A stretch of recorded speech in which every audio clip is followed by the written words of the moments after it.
In the Hero Academia universe, heroes began to appear among ordinary people after the birth of a luminous child.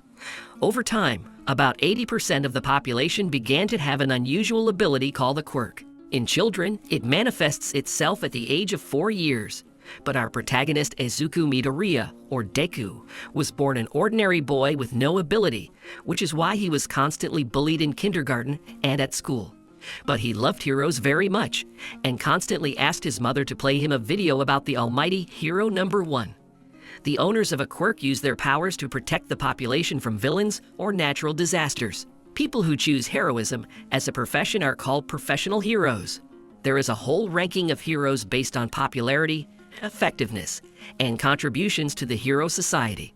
But to become a professional hero, you need to get into the Hero Academy. The Yui Academy is considered the most prestigious, and the main character Midoriya and his classmate Bakugo dream of getting into it. Bakugo, or Kachin, has a very powerful quirk. The sweat on his palms is like nitroglycerin, and he can use it to create explosions. Deku has always admired Bakugo's determination and quirkiness, but due to the fact that Kachin has some kind of complexes, he constantly pours out all his aggression on Midoriya and humiliates him in every possible way. Deku is cowardly and completely indecisive, but one day of humiliation from Bakugo, he finally got it, and he turned around to attack him, but abruptly changed his mind. Midoriya was attacked by a monster. The monster almost made Midoriya lose consciousness, but All Might came to his aid, who destroys the monster with one blow and puts it in a bottle to take it to the police. Seeing his idol, Deku was about to ask a couple of questions, but All Might was in a hurry somewhere and flew away from him. However, Midoriya got caught on his leg, causing All Might to stop somewhere on the roof. Deku then asked if he could become a professional hero without a quirk, but he didn't have time to hear the answer because All Might went out of steam and turned into a frail boy. It turns out that 5 years ago, he was seriously injured, because of which his stomach and half of his lungs were removed. Constant operations exhausted him, and now he can turn into his heroic form for only 3 hours a day. But at the same time, no one should know about his secret, because the almighty symbol of the world, to which all heroes are equal. While they were flying to that rooftop, All Might dropped the monster's bottle, causing it to escape and take Bakugo's hostages, taking his quirk for himself. The monster was about to turn Kachin, but he resisted with all his might, although the professional heroes still could not help him, because they were afraid to attack the monster due to the likelihood of Bakugo being destroyed. No one was going to save the student. Even the Almighty stood and looked at it from the side, and only Midoriya had the courage to attack the monster with his powerful briefcase, which contained incredibly dangerous notebooks and pencils. But for unknown reasons, it did not destroy the monster. Seeing Deku's determination, All Might turns into his heroic form with the last of his strength and destroys the monster. On the way home, All Might catches up to Deku and reveals that he has an incredibly powerful quirk called One for All, and one of its features is that it can be transferred to other people.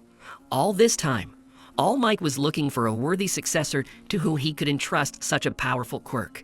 Seeing how Deku ran to save his classmate, realizing that he had very little chance of defeating the monster, All Might realized that it was Deku who should pass on his abilities. But the problem is that an ordinary body cannot withstand such power. It will simply break into pieces. Therefore, they will begin their 10-month training to prepare Midoriya to pass on his quirk and enter the Hero Academy. In order to get All Might's abilities, Deku had to eat his hair, after which he immediately ran to the selection in the Hero Academy, not understanding what power he received and how to use it. The practical part of the Yui Academy selection consists of a 10-minute battle. In the built city polygon, the guys will have to fight with robots of different levels. There are 3 of them in total. For the destruction of the robot, points are awarded, and their number depends on the strength of the enemy. There is also another type of robot, but for which points are not awarded. Students were advised to simply run away from him. During the test, Midoriya just ran around the training ground, trying to find at least someone, but almost all the robots had already been dismantled. A bunch of students got high scores while Deku ran with 0. Time was running out, and at some point everyone saw a huge robot, for which they do not give points. Everyone started to run away from him, but Midoriya noticed how the girl was squeezed in the rubble, because of which she could not escape there. He was the only one who decided to help her. Deku jumped towards the robot with incredible speed and destroyed it with just one blow. Last year, there were people who also destroyed this robot, but no one was able to do it with one blow. It turned out that 10 months is not enough to fully prepare your body for such loads. Jumping up to the robot, Deku injured both of his legs, and also hitting him, injured his arm.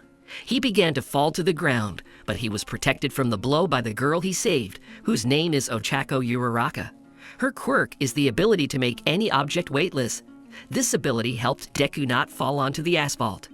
Everyone admired his act, especially Tenya Ida, a nerd who has engines in his legs, allowing him to run very fast. The test is over.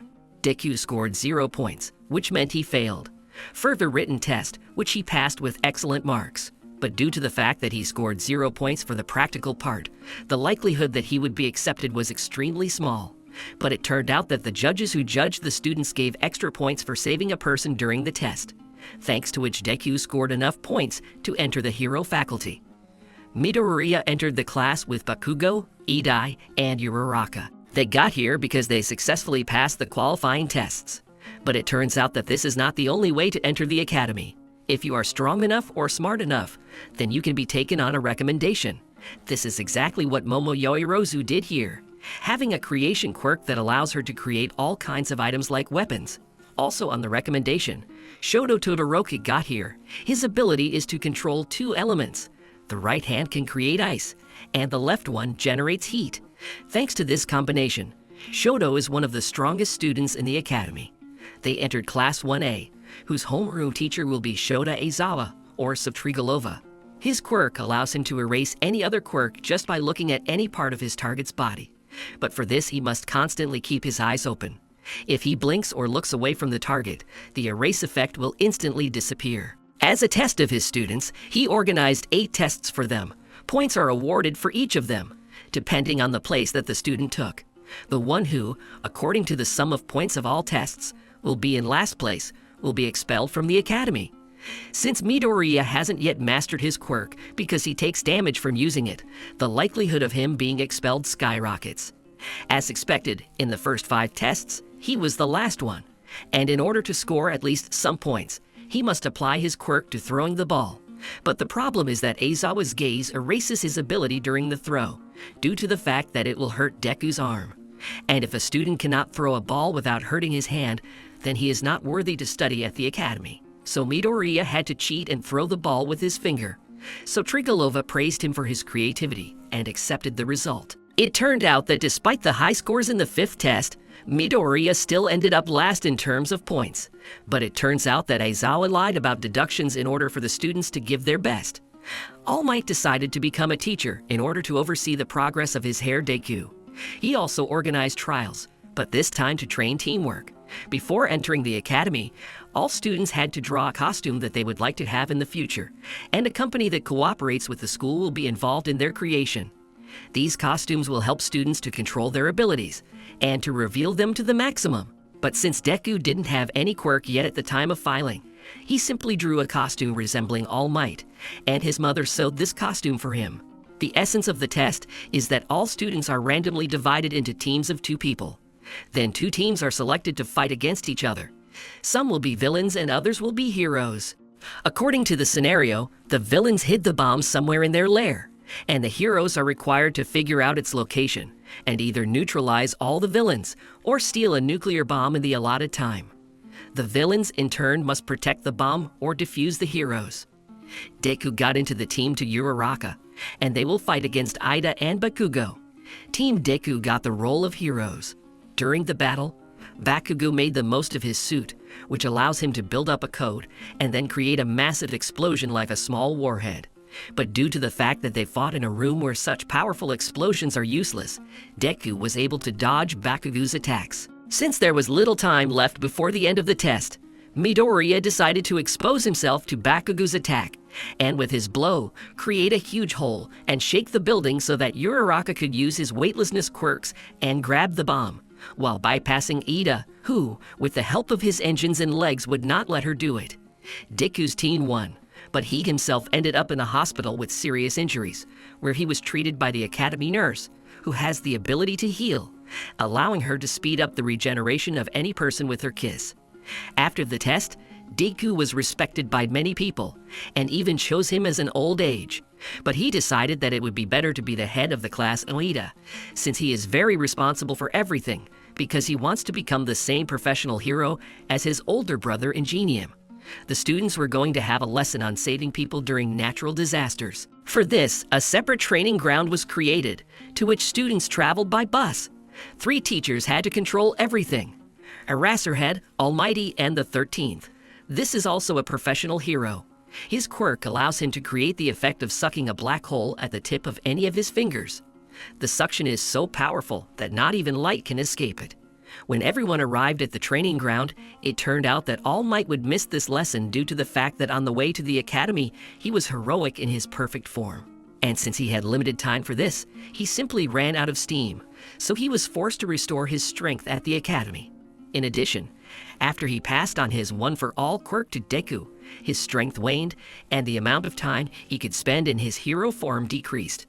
But even without the Almighty, the lesson must take place, and for this, the students were instructed.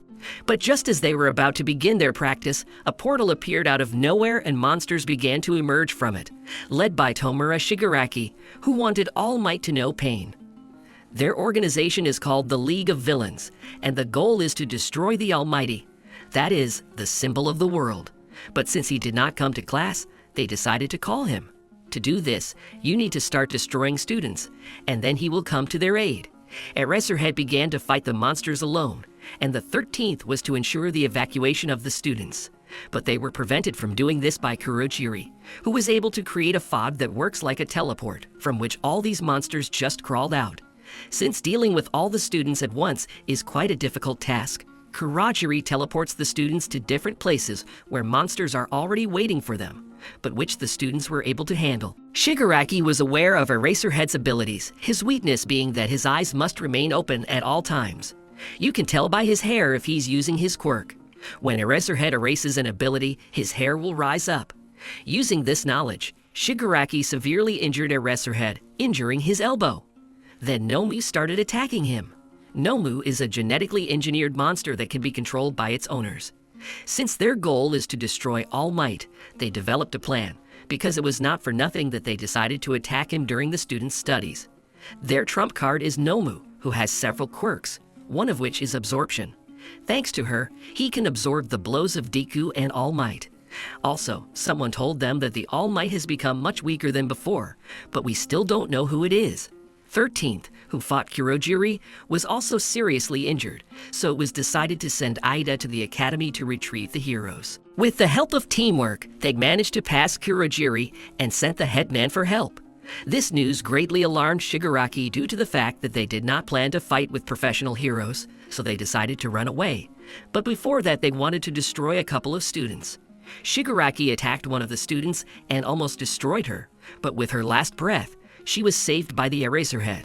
However, they began to attack him with even greater force. Seizing the moment, Deku decided to attack Shigaraki, but his body hit absorbed Nomu, causing Deku not to hurt his arm after the hit like he did before. They realized that Midoriya was a follower of All Might, so the decision was made to destroy him. But at the last moment, an enraged Almighty burst into the training ground, who learned about the attack thanks to Ida. He began to destroy all the monsters at an incredible speed, after which he saved Aizawa and Deku's company along the way, throwing a hand from Shigaraku's face, which turns out to be his father. He asked the children to take the wounded Aizawa away, while he himself began to attack Nomu. But his blows did not cause any damage, and then he tried to immobilize him by throwing him into the asphalt. However, at the moment of impact, Kurojiri created a portal, and half of the Nomu was under the all-powerful. Nomu then began to squeeze All Might's old wound. He tried to get out, but Nomu's grip was stronger. Kurojiri decided to put All Might halfway into the portal so that he could close it later, leaving half of All Might behind. Deku realized that the villains knew about all the weaknesses of the peace symbol, so he rushed to help him. True, Kurojiri foresaw this and created a portal in front of Deku, but at the last moment he was saved by Bakugo. Meanwhile, Shoto helped an injured All Might escape by freezing and destroying half of Nomu's body. But it turned out that another quirk of Nomu is increased regeneration, thanks to which he quickly restored all parts of his body. After that, he attacked the children, but the All Might took the blow. Shigaraki realized that students were another weakness of his, but despite being injured and having very little energy, All Might mustered the last of his strength and began a fierce fist fight to find Nomu's limit. He puts more than 100% of his strength into each punch, and after All Might landed several hundred hits, he still manages to defeat Nomu, which made everyone motivated. This greatly surprised Shigaraki because Nomu was specifically designed for All Might. They were going to leave because help was coming in the form of professional heroes. In addition, All Might began to intimidate the villains. But it was a bluff that only Deku knew about because All Might started to steam, which meant that he would soon turn into a squishy. But at the same time, he intimidates Shigaraki with the last of his strength so that they leave. However, Kurachiri decides that he needs to see things through to the end. Then they attack All Might. He flew to save Deku, though they saw through him and were going to destroy him. But at the last moment, professional heroes appear, who quickly destroy all the monsters and greatly injure Shigaraki, which is why the villain had to flee. Turning into a pimple, All Might began to thank Deku for winning a few seconds. If it wasn't for Midoriya, he would have been destroyed for sure. Deku's classmate ran up to him to check if he was okay, but to prevent him from learning about All Might's secret, Cementos created a clay barrier, after which Deku and All Might were taken to the hospital. It turned out that Shigaraki has a mentor who orchestrated the attack on All Might. This master was very surprised when he learned that Nomu was defeated and then arrested. He said that they would prepare for a new, more powerful attack. All Might tells Deku that due to this battle, the time he can lead in hero form has been severely reduced. He hopes he has at least an hour. Detective Naomasa Tsukachi, one of the few who knows about All Might's true form, comes into their room, and all because they are best friends. The detective says that not a single student was injured, so Trigolova and the 13th are badly injured and are in the hospital, but nothing threatens their health. They come to the conclusion that these freshmen are among the strongest of all time, so they will make great heroes. Discharged from the hospital, Deku reunites with his friends and heads home. The Villain League's attack on the Academy was just the start of a huge incident later on. The day after the League of Villains attacked the Academy, the news reported that 72 villains had been captured in the attack. All Might's mentor, nicknamed Gran Torino, received a letter from All Might. In it, he told about Deku, who tried to save a man with his bare hands, and it is also possible that the Almighty will send his student to his mentor for training. Detective Naomasa Tsukachi is sitting at a teacher's meeting discussing the escaped villains Shigaraki and Kurojiri. All Might assumed that this was just a demonstration of the power of the League of Villains, and the headmaster thinks that there is someone who controls everything. The next day, the school starts the morning meeting, where Aizawa shows up bandaged. He announces that the Yui Sports Festival is coming soon, and therefore all the strongest heroes will be watching this event. And this is a great opportunity for students to join one of the hero agencies. At lunch, Deku, Ida, and Uraraka share their goals, as well as why they want to be heroes. Uraraka wants to become a hero for money, as her family is currently in financial trouble. Ida wants to become the same hero as his older brother Ingenium, and Deku just wants to be a hero. Just then, All Might appears and offers Deku a meal with him until Ida and Uraraka realize All Might's attraction to Deku. Meanwhile, Deku tells All Might about the time he hit Nomu with his power and didn't hurt his arm. All Might praised Deku, and then encouraged him to show all his strength at the festival, as they need to show the whole world the new All Might, Izuku Midoriya. A crowd of students have gathered around Class 1A since this class has become popular due to the battle in the park, and therefore everyone is trying to find out more information about the students in this class and about their quirks. The day of the festival arrives. While the students are waiting for the festival to begin, Todoroki suddenly tells Deku that although he has attracted All Might's attention, he won't be able to win. However, Deku is not going to give up and will put everything he has on the line. Present Mike announces the beginning of the festival and invites the participants of the first year to the stage. Hero Midnight invites Bakugo to the stage as the best of those who have arrived. He needs to make a speech. Bakugo swears that he will be number one. Midnight announces the first stage, steeplechase, and talks about the rules, which in fact do not exist, since absolutely everything is allowed to the participants. After the start, everyone starts to crush each other, and after Todoroki freezes everyone and pulls ahead, but many unfreeze and try to catch up with him. The robots that were in the initial exam appear on the way. Todoroki temporarily freezes one of them so that he falls and blocks the path for everyone else. Bakugo and the other heroes use their quirks to simply fly over the robots. Meanwhile, Deku grabs a piece of iron and uses it as a shield and, along with Yaoyorozu, destroy several robots. The rest of the participants also pass on in different ways. The second obstacle on the way was the canyon, through which everyone needs to get over. Asu and other members with unique quirks pass easily. Again, Todoroki turns out to be the first. Bakugo immediately runs after him, and Deku at this time, together with his shield, climbs over the canyon. The third obstacle was the minefield, where the mines are not lethal, but can disable the participant for a while. Meanwhile, Bakugo catches up to Todoroki, and they start fighting on the run. Deku saw Bakugo flying over the mines and had the idea to collect many mines into the pit and use the blast wave and his shield to push towards the finish line. In the end, Deku overtakes everyone, but Bakugo and Todoroki run right behind him. Deku slams his shield on the ground, and another wave sends him forward again. Ultimately, Deku gets to the finish line first. The first stage is over. The first place was taken by Deku, the second by Todoroki, the third by Bakugo. As a result, 42 participants passed to the next stage. Next, Midnight announces the start of the second stage called the Battle of the Chariot. The essence is simple. Everyone needs to unite in teams of 2 to 4 participants. Someone will be a horse, and someone will be a rider. Each rider will have a band on his head with the total number of points of his team that they have earned at the end of the first stage, and the task of other teams is to get these bands. Whoever has the most points will take first place.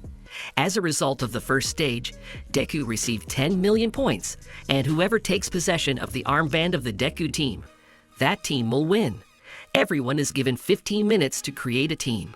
Everyone immediately surrounded Bakugo and asked him to join their team, but Bakugo decides to join Kirishima. On the contrary, everyone runs away from Deku because of his glasses. However, Uraraka joins him, along with Mai Hatsume and Tokoyami along with his shadow. Todoroki took Ida, Yaoyorozu, and Kaminari to his team. Bakugo teamed up with Kirishima, Ashido, and Shoro, thus formed 12 teams. The start is called, and everyone immediately aims for Deku's chariot. However, with the help of Mii's device and Uraraki's weightlessness, he takes off and flies far away, while Tokoyami protects everyone with his shadow. Deku is attacked by 2 teams, but they fly away again, but this time they are attacked in flight by Bakugo. Everyone is again protected by Tokoyami, while Bakugo is pulled back by Sarah. It turned out that Deku's plan was to simply dodge all attacks. According to the preliminary results, everyone from Class A, except for Deku, already has 0 points, since all other classes began to take points from students of Class A. Then Bakugo decides to change the plan and knock out points from other classes first, and then deal with Deku points. Bakugo loses his temper and attacks Monoma. However, Monomu easily dodges. It turns out Monomu is able to copy any other people's quirks after coming into contact with them. Then Bakugo attacks again and pulls out 2 bandages at once, and they immediately fall into the top 3. But Bakugo wants to be the first, and therefore decides to take absolutely all the armband from the Monomu team. Meanwhile, Todoroki catches up with Deku. His goal is to get 10 million points, but he is not the only one so smart. Everyone is hunting for Deku in parallel. Todoroki's team uses Kaminari's electricity to electrocute everyone and then freeze them to the ground. Todoroki's team attacks Deku's chariot again, but Deku sticks to his left side and dodges. However, Ida steps in and turns on the turbojet boost, and at breakneck speed, their chariot flies towards Deku, and Todoroki snatches the headband with 10 million. Team Deku decides to get their points back. Then Deku uses his power and air pressure pushes Todoroki's arm back and grabs the top ribbon from his neck. However, he was outmaneuvered and grabbed the 70-point tape. With only a few seconds left, Deku and Bakugo simultaneously fly towards Todoroki's chariot for the bandage. Tokoyami manages to reach Todoroki, but he deflects the blow and time runs out. According to the results of the second stage, the first place was taken by the Todoroki team. The second place was taken by the Bakuji team. The third place was taken by the Shinso Hitoshi team. And the fourth place was taken by the Deku team. Because at the last moment, Tokoyami managed to pull out another large bandage with the help of his shadow. During lunch, Todoroki called Deku to talk, where he said that Deku's power and All Might's power are very similar. So Todoroki assumed that Deku was All Might's illegitimate son. Deku naturally denied everything, but Todoroki still understands that Deku and All might have some kind of hidden connection. Then Todoroki begins to pour out his soul and talk about his difficult childhood. It turns out he never used his left side of fire, as he has a very bad relationship with his father. As Todoroki begins to leave, Deku tells him that his goal is to become as strong as All Might, so he will definitely win the festival. At the same time, All Might met Endeavor, Todoroki's father and second in ranking after him. All Might wondered how he trained his son like that, but Prospector did not want to talk to his sworn rival. Announced the start of the final fights, where 16 participants participate. They will fight in a one-on-one format, and the opponents will be determined by lot. The two members refuse to participate, as they consider Shinso's participation dishonest, as he can control the other's mind.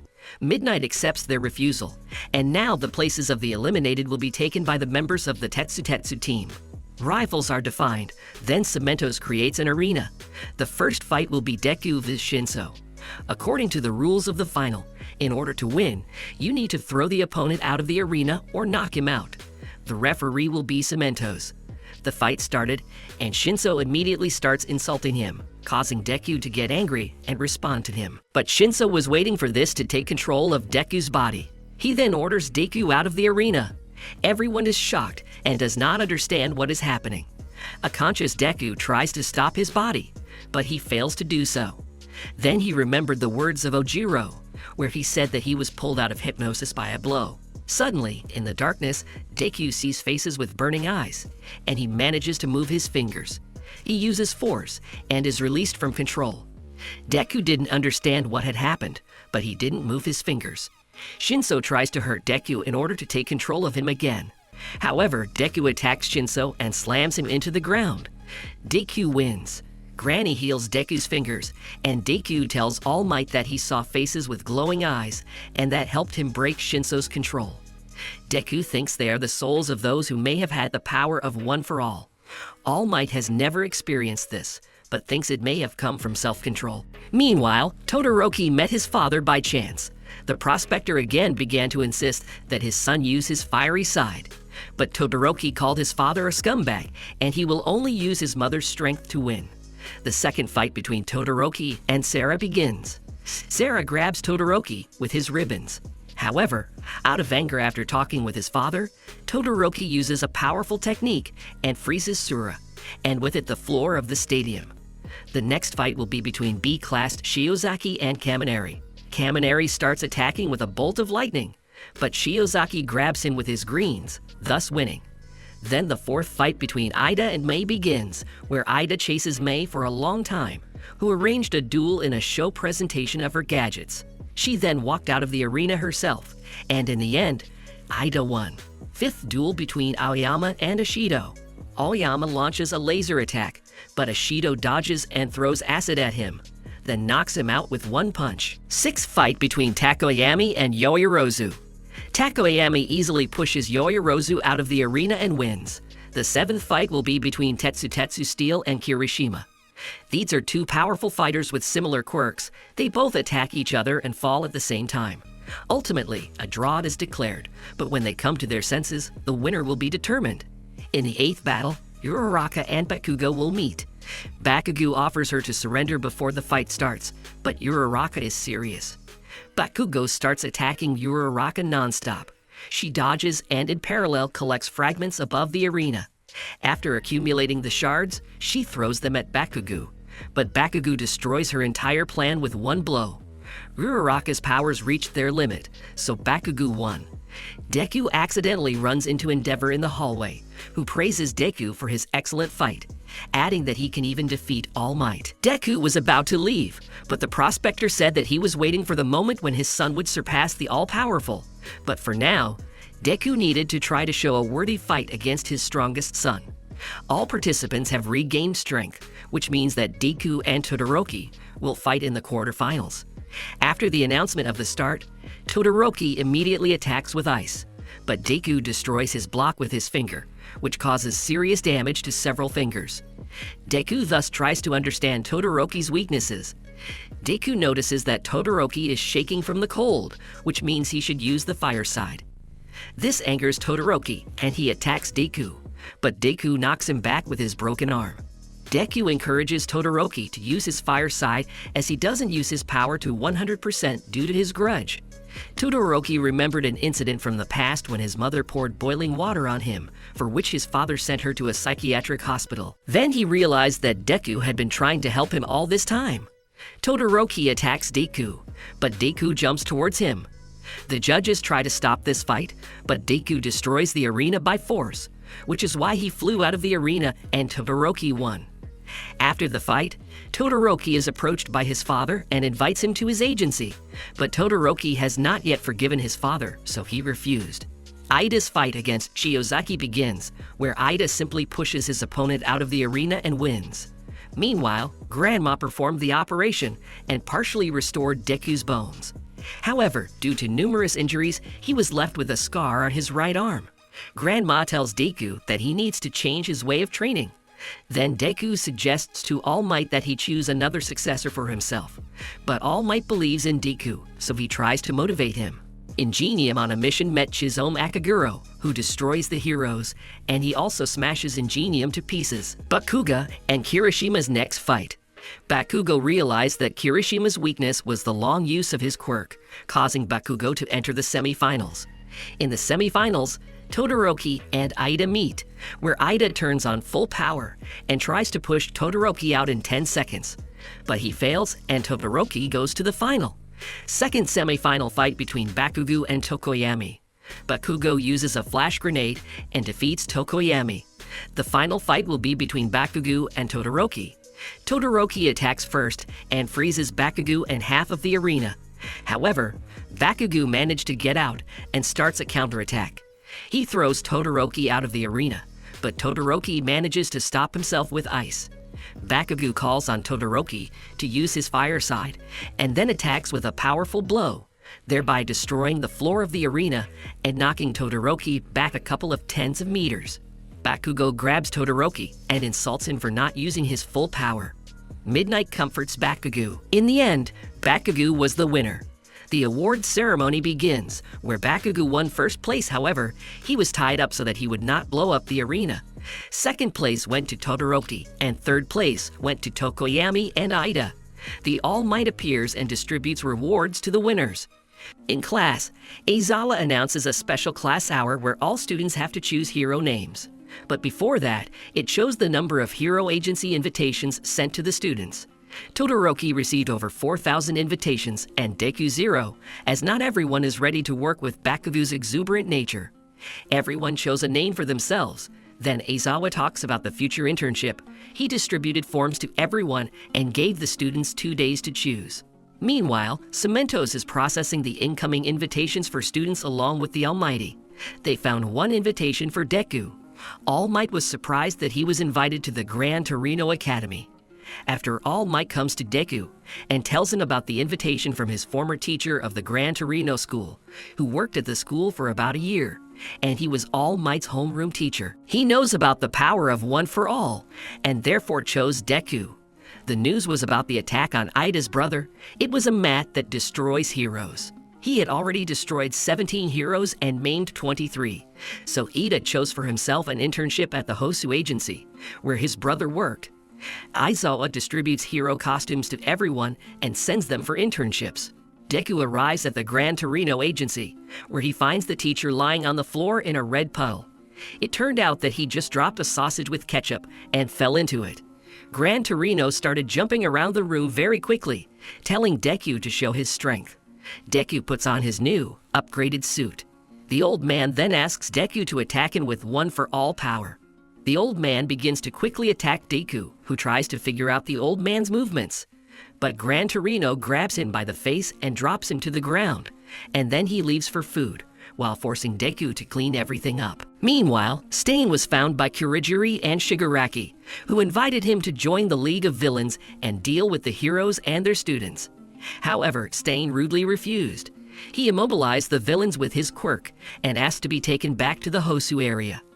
After the teleportation, Stain goes hunting, and Shigaraki and Kurogiri realize that he only destroys unworthy heroes, so they are not on the way with him.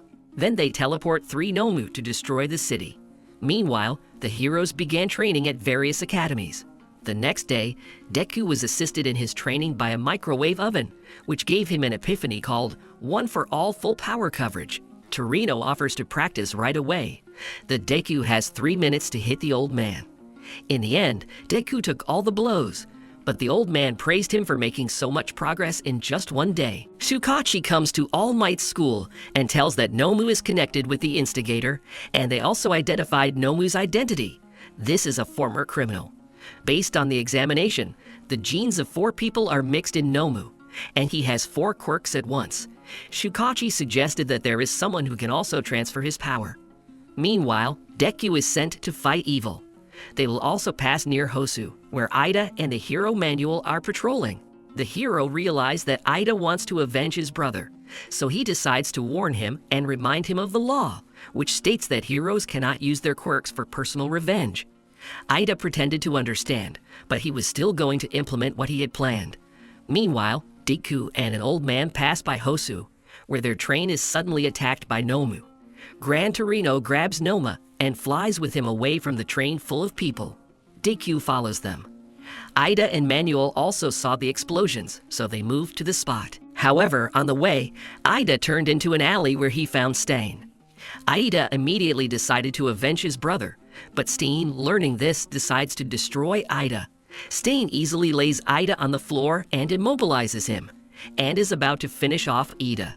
Parallel to this, Deku encounters 2 more Nomu who are fighting a bunch of heroes.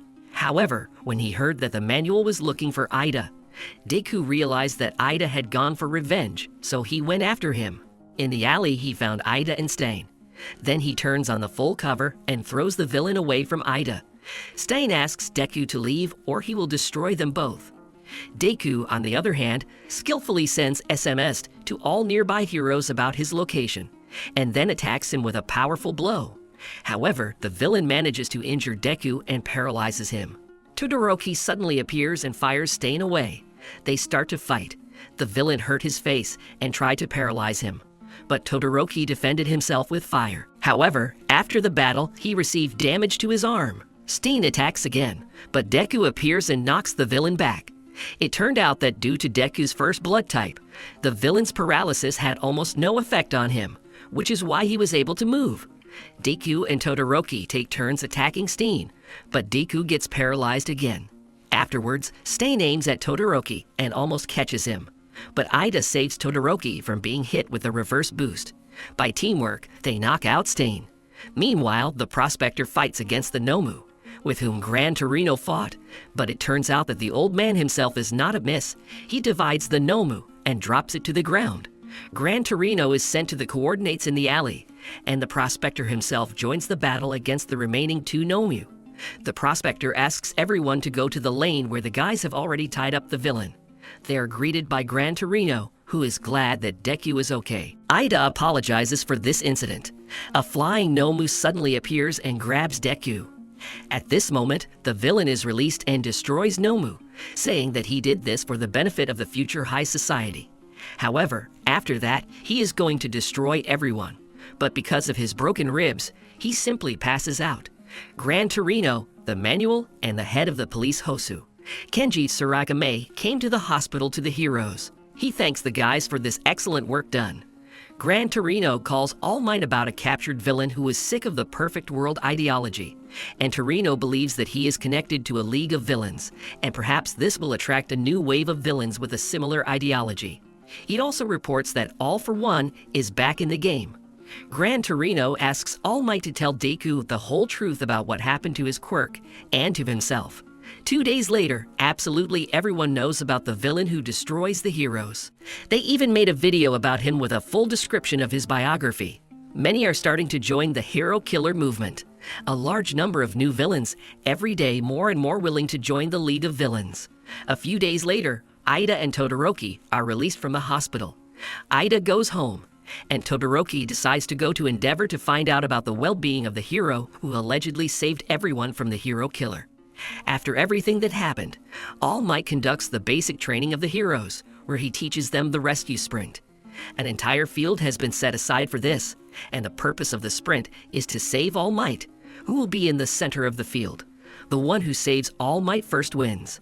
The first group of 4 starts. From the very beginning, Sarah breaks ahead, but Deku overtakes everyone, and Deku borrowed movements from Bakuga.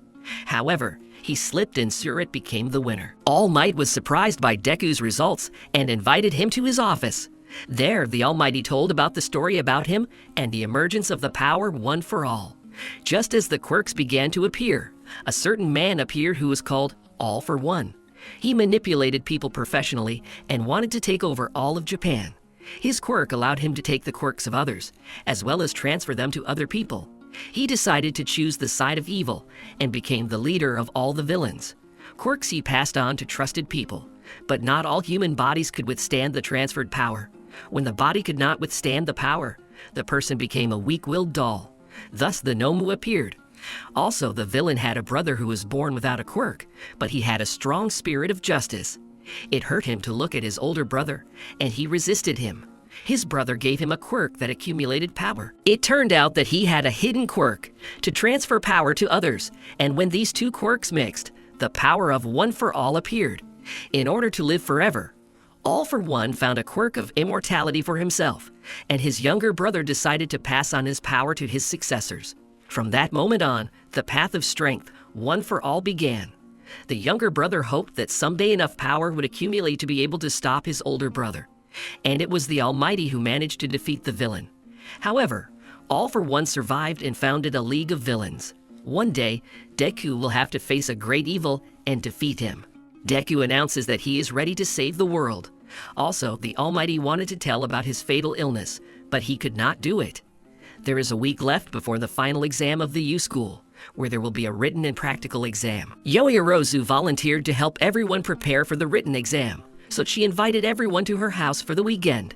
And B-class student Kendo said that the practical exam will again fight against robots. A week passes, the written exam begins, which lasts 3 days. It's time for the practical exam. Principal Nezu reveals that they have changed the exam rules a bit as they want to focus more on one-on-one battles. Therefore, they were paired up according to their quirks, and they would fight against the teachers.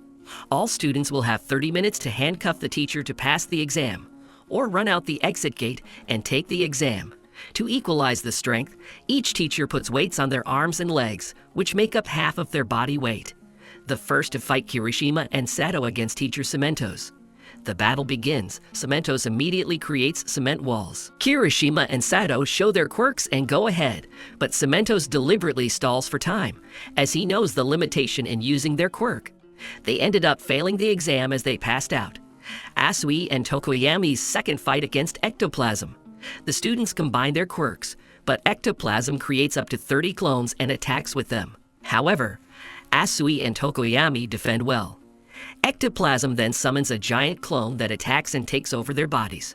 Tokoyami tries to attack with her shadow, and Asui takes out her handcuffs, and through the shadow they handcuff the teacher, thus successfully passing the exam. Ojiro and Ida's third fight against the loader. Ida uses hyper-acceleration to spin Ojiro around and throws him towards the gate, thus allowing them to pass the exams. In the fourth fight, a pair of Todoroki and Yoirozu against Aizawa. Aizawa disables Todoroki's quirk and hangs him up.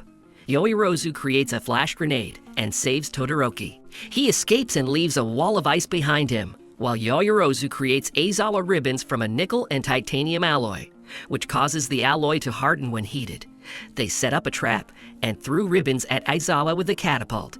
They tied the teacher with ribbons and handcuffed him. The fifth fight between Aoyama and Yuraraku against the 13th. The students also successfully passed the exam. The fight between Kaminari and Ashido against the director begins. The director uses a crane to destroy the building and cover the students with rubble. The director's quirk is a highly developed intellect despite being an animal. Ashido and Kaminari are running out of time, so they fail the exam. The seventh fight of Jiro and Kuji pair against present Mick. The teacher attacks with sound waves. Then Kuji begins to control the insects, and they envelop Mick, thus giving victory to the couple. Shoji and Toru's next fight is against Strelok. The gunslinger attacks with shots from Shoji, while Toru became invisible and easily handcuffed the teacher. Minoru and Shioru's ninth fight against Midnight with the lunatic quirk, as she can put her to sleep with her body odor. Shioru pushes Minoru away so that he doesn't fall under the spell. However, he falls under it himself and falls asleep. Then Midnight finds Minoru and attacks it with a whip. Minoru starts running to get Midnight away from the gate, and then he throws his sticky balls and sticks her. Then they pass through the gate, and the team successfully passes the exam. The last fight left is Deku and Bakugo versus All Might. First, Deku wants to discuss the plan with Bakugo, but he was against it, and therefore hit him in the face. The Almighty intervened, destroying an entire block with one blow. All Might asks them to pretend that he is now a villain, so Bakugo immediately attacks All Might in the face, but later ends up on the ground. All Might then switches to Deku and throws it at Bakugo.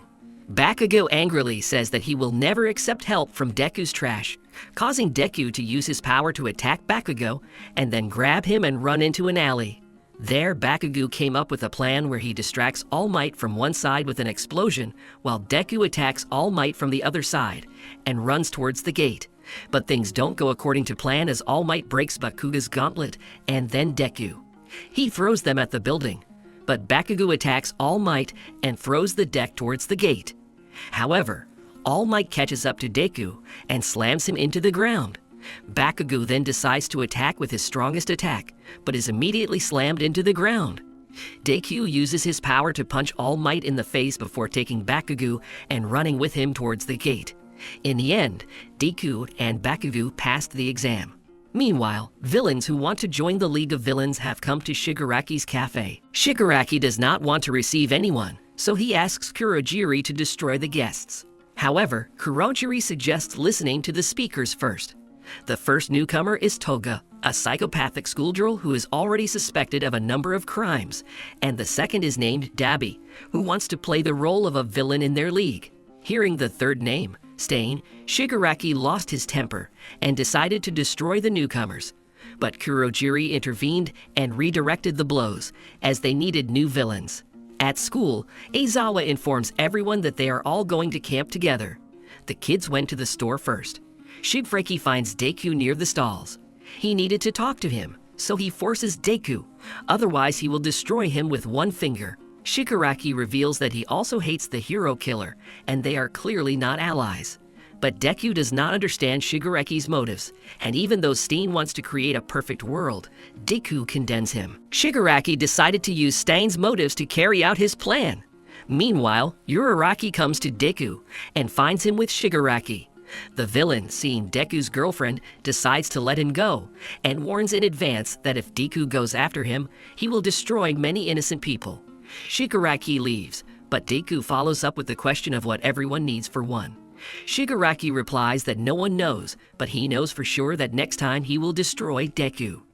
After Shigaraki dissolves into the crowd, Uraraka then reported the incident to the police, and the mall was temporarily closed. The heroes and the police independently investigated, but Shigaraki was never found. Then Deku was invited to the police station, where he spoke with the investigator Naoma Tsukachi, who is investigating the League of Villains. He thanked Deku for the information, and on the way out they meet All Might as well as Deku's mom. They then drive home under police escort. Tsukachi tells All Might that it was like a chance encounter with a villain, so they continue to watch the League of Villains, but they will also need the help of the Yui School. All Might looks to the investigator and his quick lead to find the League of Villains. The Yui School's swimming pool hosts a training session where students compete in speed with quirks. However, Aizawa appears and announces the end of their competition as pool time has come to an end, as well as the start of summer classes due to the end of the first semester. Now 2 classes 1 and 1-bit are going to summer camp to train their quirks and improve their stamina. The students are taken to the gathering place in front of the camp, where they meet a team of professional wild cat heroes and a powerful male cat. Hero Mandalay shows the camp to which the students must reach. Then Pixabop throws everyone off the cliff into the forest of magical animals. And now the goal of all students is to get to the camp through the forest, which is filled with magical creatures. In this regard, Shoji and Jiro began to hunt down the beasts, and everyone else began to destroy these monsters. As a result, the beaten and tired students successfully reached their destination. They were told the conditions of their stay in the camp, and they were also introduced to Mandala's nephew named Kota, who hates heroes since his parents of heroes were destroyed in the line of duty. Deku decided to get to know him, however. Kota used a very powerful punching technique. In the meantime, all students were placed in the camp. Training starts the next day, so all the students went to recover in a hot spring. There Kota fell off the wall as he saw irresistible women. Deku caught him and took him to the medical center. Mandalay told about the dead parents of Kota, and he is also in the camp, since he has nowhere else to go. The next day, Aizawa gathered everyone and said that today's goal is to increase the strength of each student's quirk. To show the change in power level over the past 3 months, he invited Bakugo and asked him to throw the ball again. The previous record was 705 meters, and now he threw 709 meters. With this, Aizawa showed that Bakugo's quirk power level had not changed much in 3 months, and therefore it is now very important to strengthen quirks and increase stamina. In parallel with this, the League of Villains lay low. However, this is just the calm before the storm, as Shigaraki has gathered strong villains and created a strike force, and now the villains are preparing to implement their audacious plan. Meanwhile, the students begin their long training sessions where each develops their own quirk. Class 1-bit began the same training under the leadership of Vlad and under the supervision of Wildcats. Ragdoll, with the help of his quirk, can observe hundreds of people at once and find their weaknesses. Pixabop can control the earth. Mandalay has telepathy. She can transmit messages from a distance and read people's minds. Tiger is responsible for attacks and destruction, so he took up Deku training. After training, the students cooked their own food. Deku noticed Kota leaving and decided to give him some food. However, Kota refused Deku's help. Meanwhile, the strike force is plotting to attack the camp, but for now they are waiting for the main body to arrive. Students at this time train hard, and in the evening they pass courage tests, and those who did not pass the UE school exam, Aizawa takes with him to class. The essence of the test is that one class scares the other, so everyone is divided into groups of 2 heroes using a random house. However, Deku is left without a mate. Class B will be the first to scare, and Class A will act as victims. At the same time, Aizawa led the students to the classroom where Manamu and teacher Vlad were waiting for them. They all receive a telepathic message from Mandalay that they have been attacked. Aizawa immediately goes to help them. However, on the street, he is attacked by Dabi and attacks point blank with fire. But Aizawa dodges, disables Dobi's quirk, and slams him face first into the ground. However, Dabi dissolves as it turns out it was a copy made by Twice. Aizawa meets some of the students coming out of the forest. He sends students to Vlad's class, and he goes to the forest. Meanwhile, part of the forest was filled with poisonous gas. In different places, the villains simultaneously attacked a group of students and heroes. Spinner and Magna attacked Pixie Bob, Mandalay, and Tigger. Magni immediately knocked out Pixie Bob, and the villains also reported that they were from the strike squad of the League of Villains, and that they now adopted Stein's ideology, which says that every hero should earn the right to be called a hero, and weak heroes should be destroyed. Mandalay and Tiger start fighting against Spinner and Magna. Meanwhile, Deku went to rescue Kota, who was overtaken by Muscle.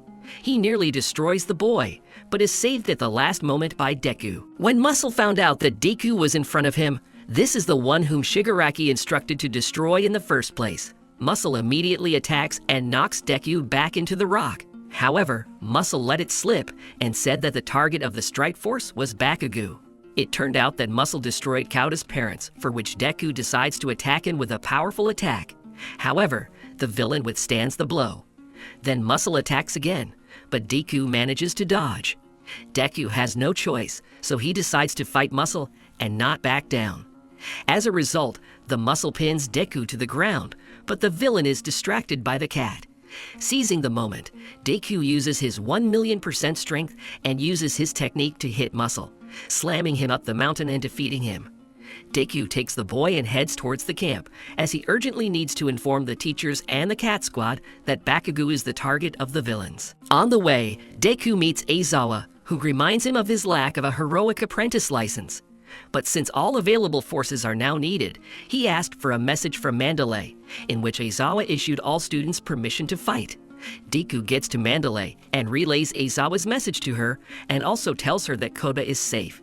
Mandalay, using her quirk, informed everyone about Aizawa's order, and also asked Deku to pass on the information that the target of the capture of the villains was Bakugo. Deku went looking for Bakugo. However, Magni decided to destroy him, but Spinner stopped him since, according to Stain's ideology, the villain recognized Deku as a worthy hero. Meanwhile, Bakugo and Todoroki encountered Toothie, who immediately attacked them.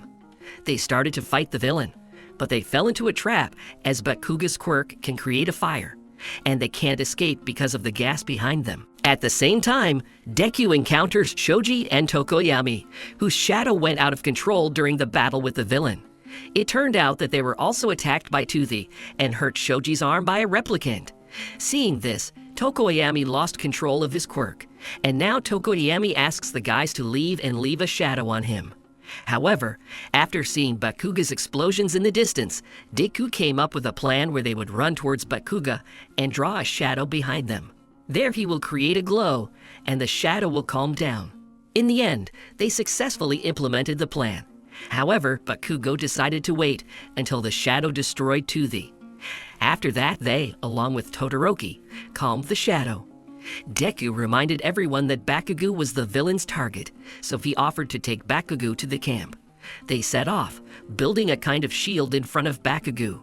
Meanwhile, Yaoyorozu created masks for all the students, and Tetsu decided to go help the teachers. But Kendo stopped him and suggested that he find the one who creates the gas. The villain was very close, so they easily found him. A villain named Mustard attacked Tetsu and broke his mask, causing him to lose his powers as he couldn't breathe. However, Kendo enlarged her arms and created whirlwinds of air that dispersed the gas. Then Tetsu attacked the villain with his last strength and knocked him out. Meanwhile, Uraraka and Asui fight against Togu. Toga attacks Uraraka, but Asui defends her, causing her tongue to break. Then Toga chains Asui by the hair to a tree. Uraraka attacks the villain and slams her face into the ground.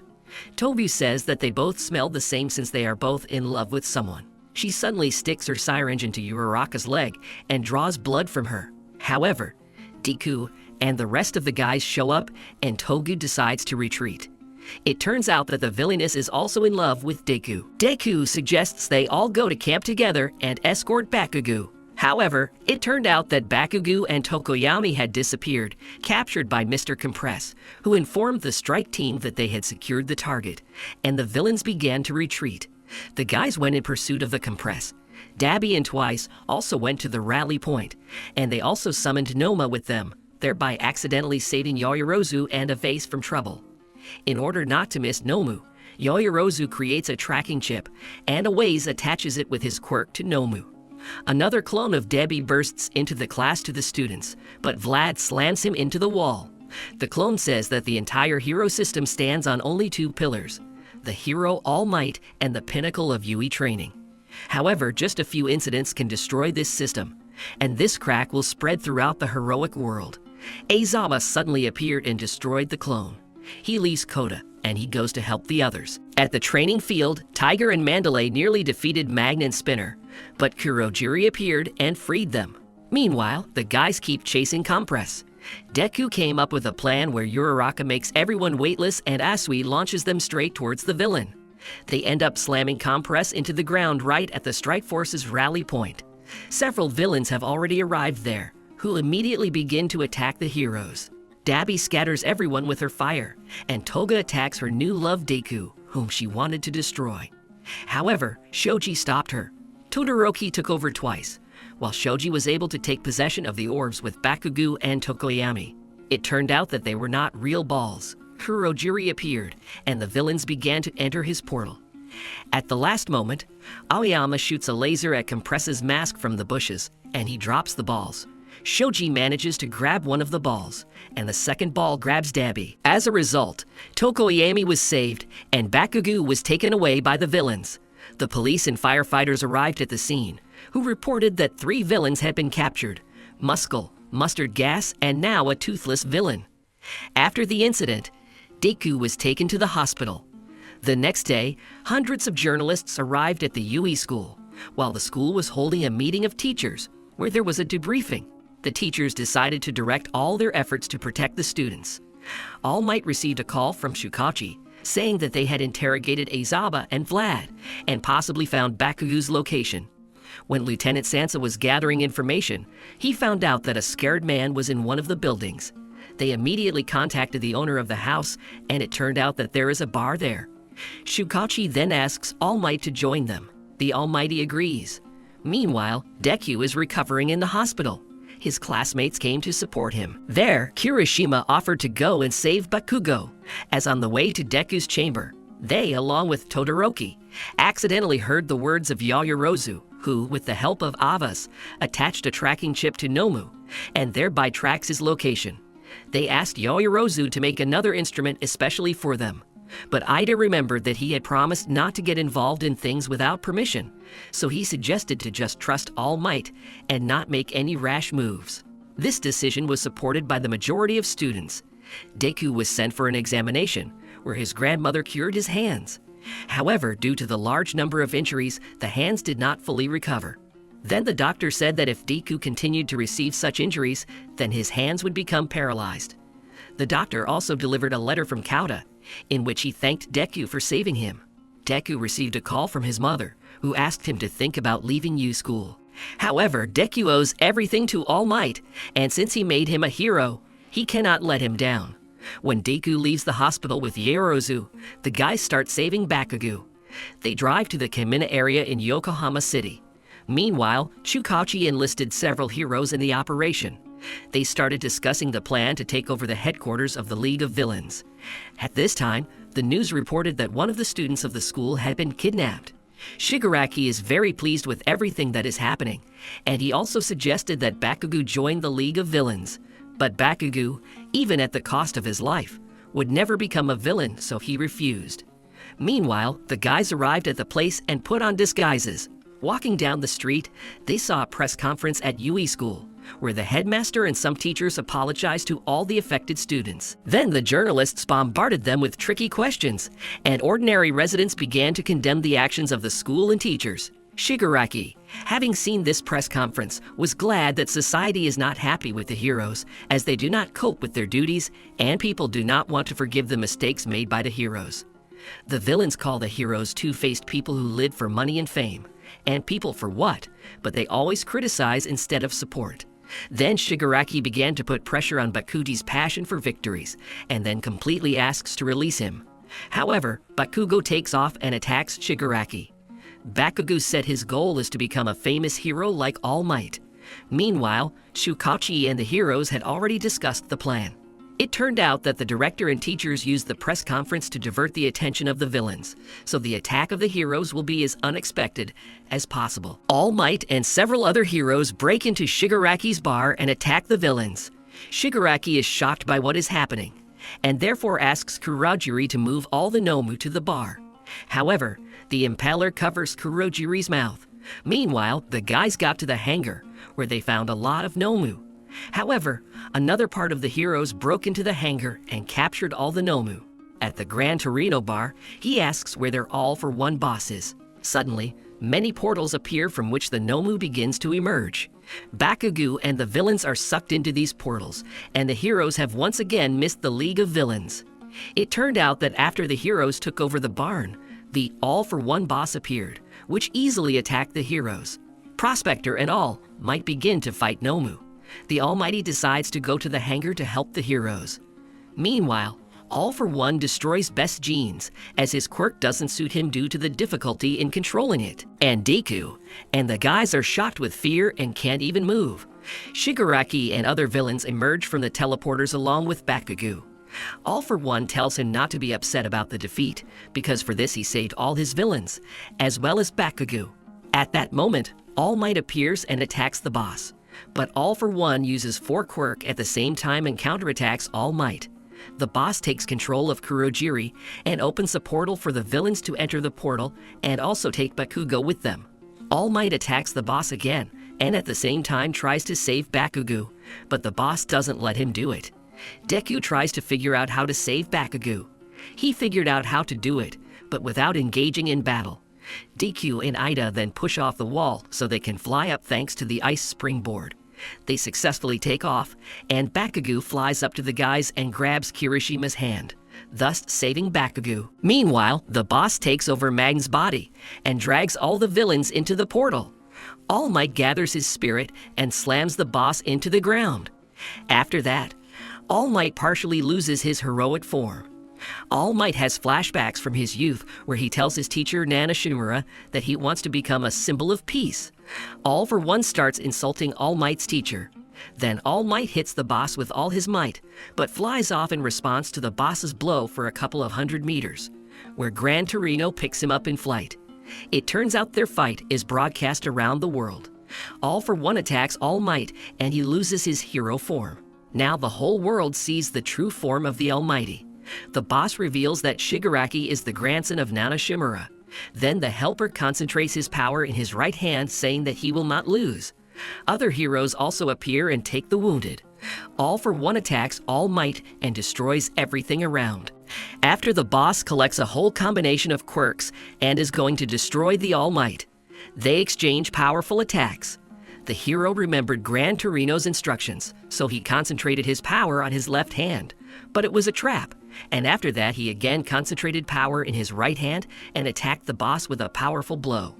All Might raised his hand and turned back into his hero form. In the end, All for One was placed in an iron cell and sent to prison, and All Might pointed a finger at the camera of journalists and said that he was next. But this gesture was for Deku, since the peace symbol resigned. After everything that happened, the guys took Bakugo to the police and All Might to the hospital. All Might decides to visit Chukachi and Gran Torino, who are discussing the roots of the Shigaraki family. Then All Might decides to go in search of Shigaraki, but he is stopped by Gran Torino, saying that he and Chukachi will deal with it, and All Might should go to the Yui school.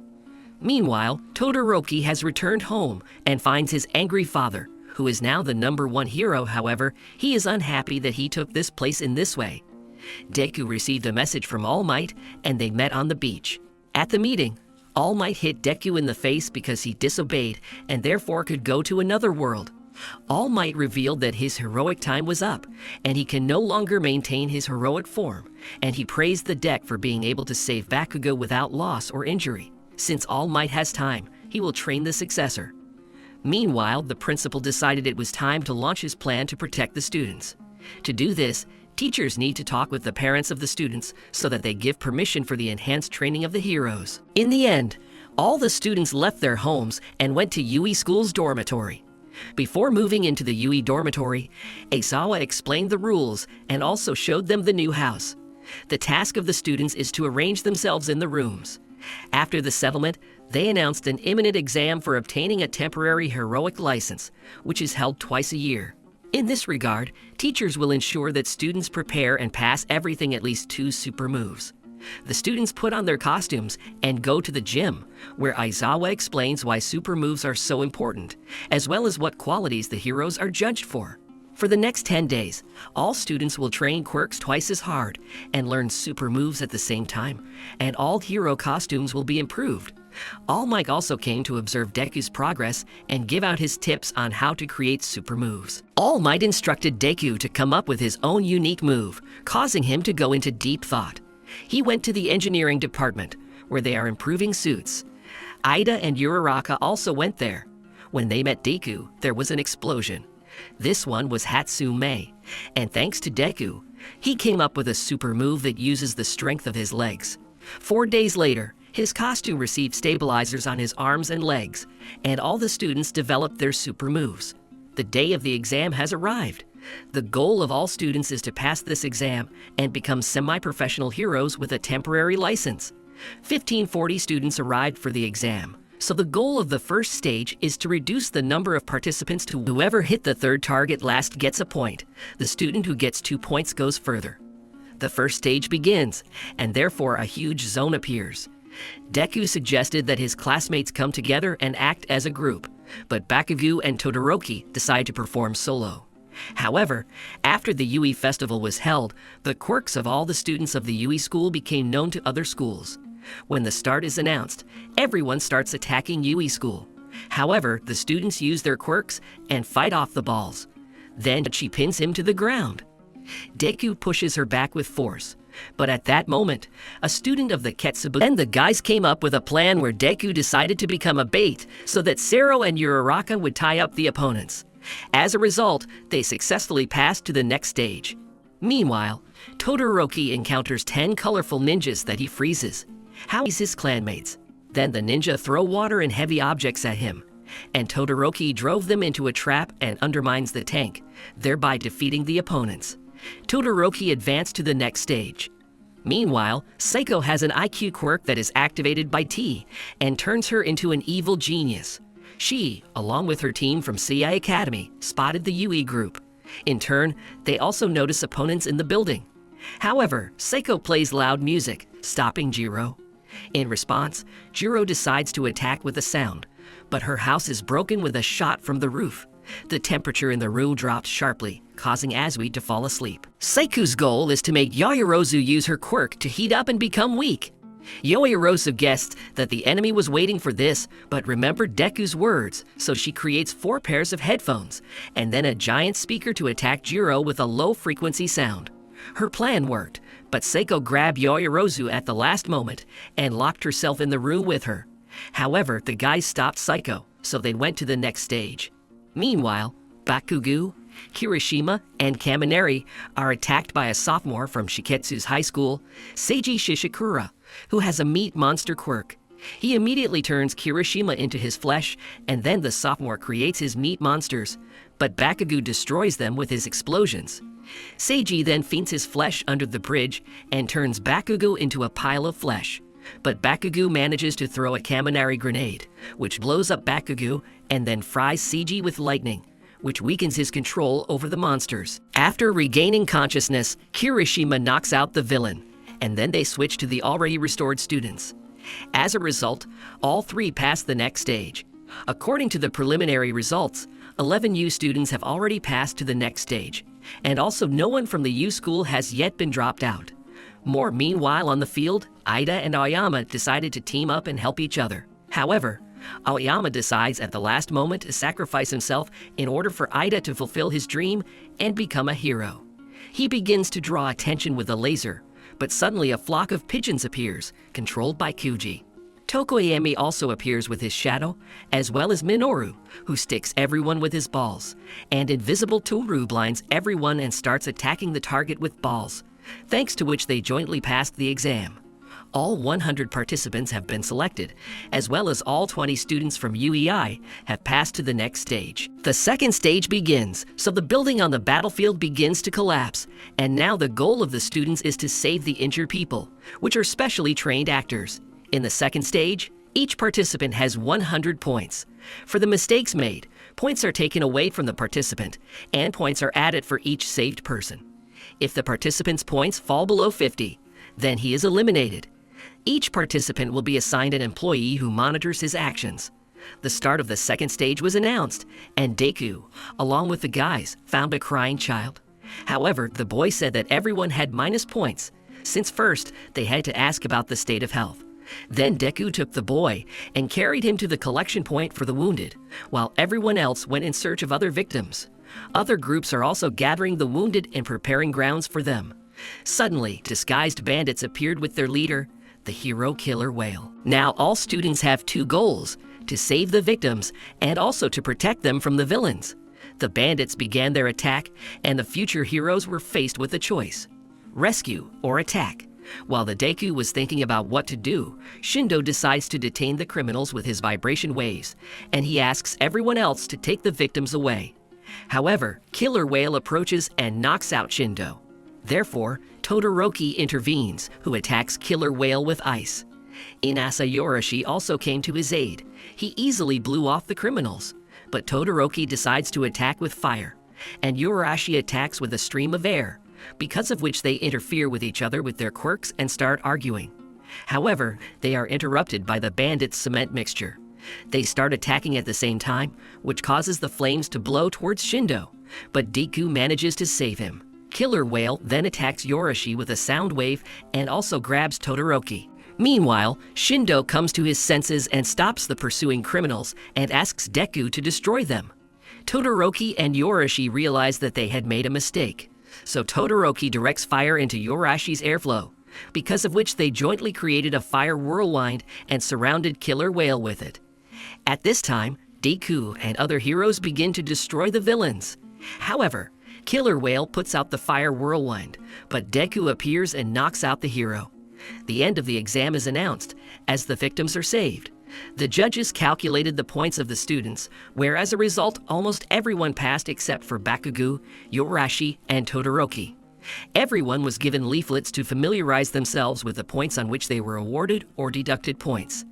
As a result, the heroes who passed the exam received a temporary license of heroes, and those who did not pass the exam have one more chance to get it. To do this, you need to take special courses and pass an individual test. If the results are good, they will also receive a temporary hero license. It turned out that underneath Kami's appearance was Himiko Toga, her metamorphosis quirk.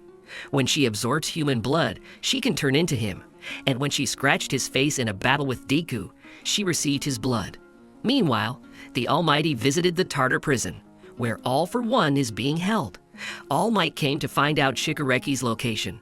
However, All for One has no idea where he is, as he sent him free swimming. Also, All for One reported that after the resignation of the All Might, people no longer trust the heroes, and therefore the All Might can only watch how the heroic world falls apart due to his powerlessness. However, All Might understands that One for All wants to destroy All Might and his successor Deku with the help of Shigaraki, but All Might does not intend to give up and promises to crush the villains. On the way home, All Might receives a photo of his provisional license from Deku, so he is overjoyed for his successor. At the dorm that evening, Bakugo asks Deku to talk to him. They enter area where Bakugo lost to Deku for the first time. Bakugo can't figure out how a weakling with no quirk got into Yui, and then got a quirk, and was even able to get a hero's license. After the battle in Kamina, Bakugo figured out that Deku got his power from All Might, as he saw All for One take and use multiple quirks at the same time. He understood his whole path from beginning to end, but he could not understand why the Almighty chose him as his successor. To answer this question for himself, he invites Deku to fight. Bakugo starts to attack Deku, but he dodges as he doesn't want to fight. Bakugo always looked up to All Might, but now that he transferred his power to Deku, he drained his energy himself, and therefore there is no longer a symbol of the world that Bakugo used to look up to. And now Bakugo does not know what to do next. Deku understands his feelings, but the next time he attacks, he punches him in the face. Deku decided not to hold back and fight at full strength. However, Bakugo attacks so fast that Deku doesn't even have time to react. Deku gets up, but Bakugo blinds him and attacks again. It was also revealed that Deku always admired Bakugo, and he inspired Deku even more than All Might did. Deku starts a counterattack, but Bakugo slams him into the ground. It turned out that a sentinel robot was watching the whole battle, which informed Izawa about this. Izawa went outside and met All Might. All Might appeared in Zone B, where he asked the guys to calm down, and he also heard their entire conversation. All Might then explained to Bakugo why he chose Deku. Bakugo calls himself a weakling as he regrets that the world will never see All Might again, believing that if he were stronger, he would save him. But the Almighty replied that his time was on the way, and therefore no one's fault. In the end, All Might told him the whole story from beginning to end, and Bakugo promised to keep the secret about strength a secret.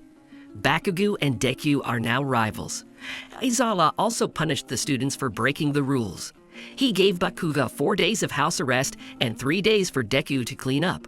Since the departure of the Almighty, the news of the resignation of the symbol of peace continued to be discussed on TV and to cause confusion in the minds of people. But the second shocking news was that now the prospector will be the new symbol of hope. In parallel with this, many groups of villains have become more active, and every day there are more and more of them. The League of Villains, led by Shigaraki, grew at an unprecedented pace. However, they became very selective in their choice of villains, and therefore the strike force selected crazy and strong villains. Meanwhile, Principal Nezu held a meeting of the whole school. He spoke about the difficult current situation, which may worsen in the future. Therefore, part-time work by heroes will be introduced according to the type of heroic practice. Now, the main goal of the UE school is to raise worthy heroes in this difficult time. The performance ended with Vlad, who asked to follow the rules of the school, otherwise there will be deductions. In the class, Aizawa gave a lecture and told in more detail about the part-time job. Since this work is outside the jurisdiction of the academy, each student will be responsible for himself. However, the students are at a loss since they could not participate in the festival, but simply earn extra money as heroes. Arizawa explained that this festival was for PR so that the hero agencies would notice the students. Also now with a temporary license, students will be able to participate in missions. Meanwhile, Deku and Bakugo are cleaning up. Deku is shocked as he only missed one day and doesn't understand anything about what's going on at the academy. However, due to the punishment, all the students were forbidden from telling Bakugo and Deku about their future internship. It's been 3 days, Deku is out of house arrest, and now Deku wants to catch up. Aizawa elaborated on the internship. To do this, he invited the 3 strongest students of the school, who are called the Big Three. Tamaki Amajiki spoke first, but he began to shake and turned away from the class. Nejiro Hado took over his presentation, but after that, she began to ask stupid and strange questions to the students. Aizawa then got angry and asked the trio to behave normally. Then Mirio Togata began to speak. He asked a question, but the answer was complete silence. Since no one understands his joke, he invited everyone to fight, all the students together against one Mirio, as he believes that the best way to show the difference between their level of power is through personal experience in battle. As a result, the students changed clothes and met in the training area. Deku decided to attack first, but his attack went through Mirio's body. The rest of the guys also started to attack, but Mirio first knocked out the ranged fighters and then switched to hand-to-hand combat. Deku realized that if Mirio is palpable when attacking, then it is best to catch him on the counterattack. Mirio runs up and goes underground. He appears behind Deku, but Deku reacts quickly and kicks him. However, Mirio slyly uppercuts Deku. Aizawa clarified that Mirio is the first of those who can become the first among the heroes. As a result, Mirio scattered everyone with one blow to the stomach. Mirio's quirk is revealed to be penetration. When he uses his quirk, he becomes weightless. However, when canceling it, the item immediately pushes him back, as it violates the laws of physics. But there are enough downsides to his quirk. Under the ground, he cannot breathe, see, or hear. This state is comparable to a black hole. He can also use a quirk on a body part and thereby pass through walls. Then Mirio gave a cool and motivational speech. The whole point is that experience turns into strength. Deku immediately realized that Mirio was not naturally strong, but because he developed his skills through training and worked harder than anyone else. Mirio also admitted that Deku is strong enough. That evening, Deku decided to call Gran Torino to inquire about an internship. However, the old man refused him, as he is now busy looking for a league of villains. He sent him to All Might to recommend Deku to his former partners. Meanwhile, the League of Villains met with the head of Overhaul. Those who have been trusted to be the heirs of evil and those who have been set free to do evil will soon meet. The news company is preparing a story about the departure of the All Might as the first hero. However, for the plot, the journalists only have a video recording from Kamino, as All Might's friends and colleagues refuse to give additional information. They also have little to no information about All Might's last opponent he fought in Kamino. All they know now is that All Might was partnered with the genius David Shield, and with his help, he got into the spotlight of the whole world, and when he returned to Japan, he founded his own hero agency and became a symbol of the world. The journalist Tanio Tokura came to the writers. He drew the attention of his colleagues to the phrase, "You're next," which was spoken by the Almighty in Kamino. Tanio suggests that this phrase was not for the villains, but for the successor of All Might, which the hero found in the UE school.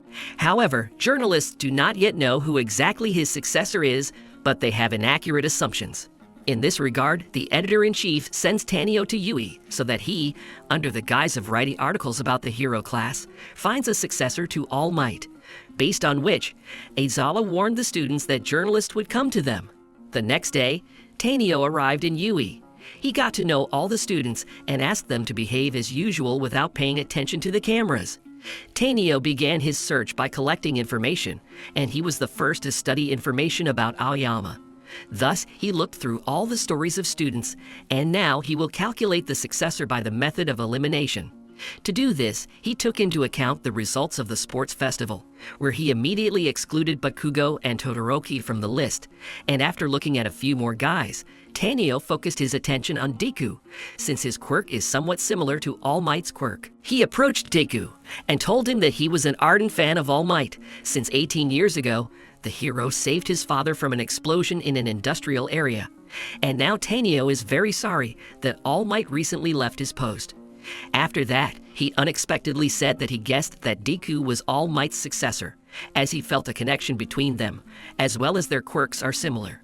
To verify this, the journalist had to study the entire history of the relationship between All Might and Deku, as well as talk to several guys. He puzzled Deku as he didn't know what to say to that. However, Tanio praised Deku and also apologized to him and told him the true reason for coming to Yui. Since he found the successor, but he has no proof, he just took a selfie with Deku for his upcoming book, Young Years of the Peace Symbol. After that, Tanio left Yui. He told the editorial staff that he hadn't found a successor, but he did take a photo of the Almighty for their new magazine. Meanwhile, there is a meeting between the League of Villains and Shizaki, also known as the Reclaimer of the Eight Testaments of Death, who is called the Yakuza. Shizaki revealed that he came to the League of Villains not because of All Might's resignation, but because of All for One's loss, since he was the emperor of the underworld and now the gangster world was left without a leader.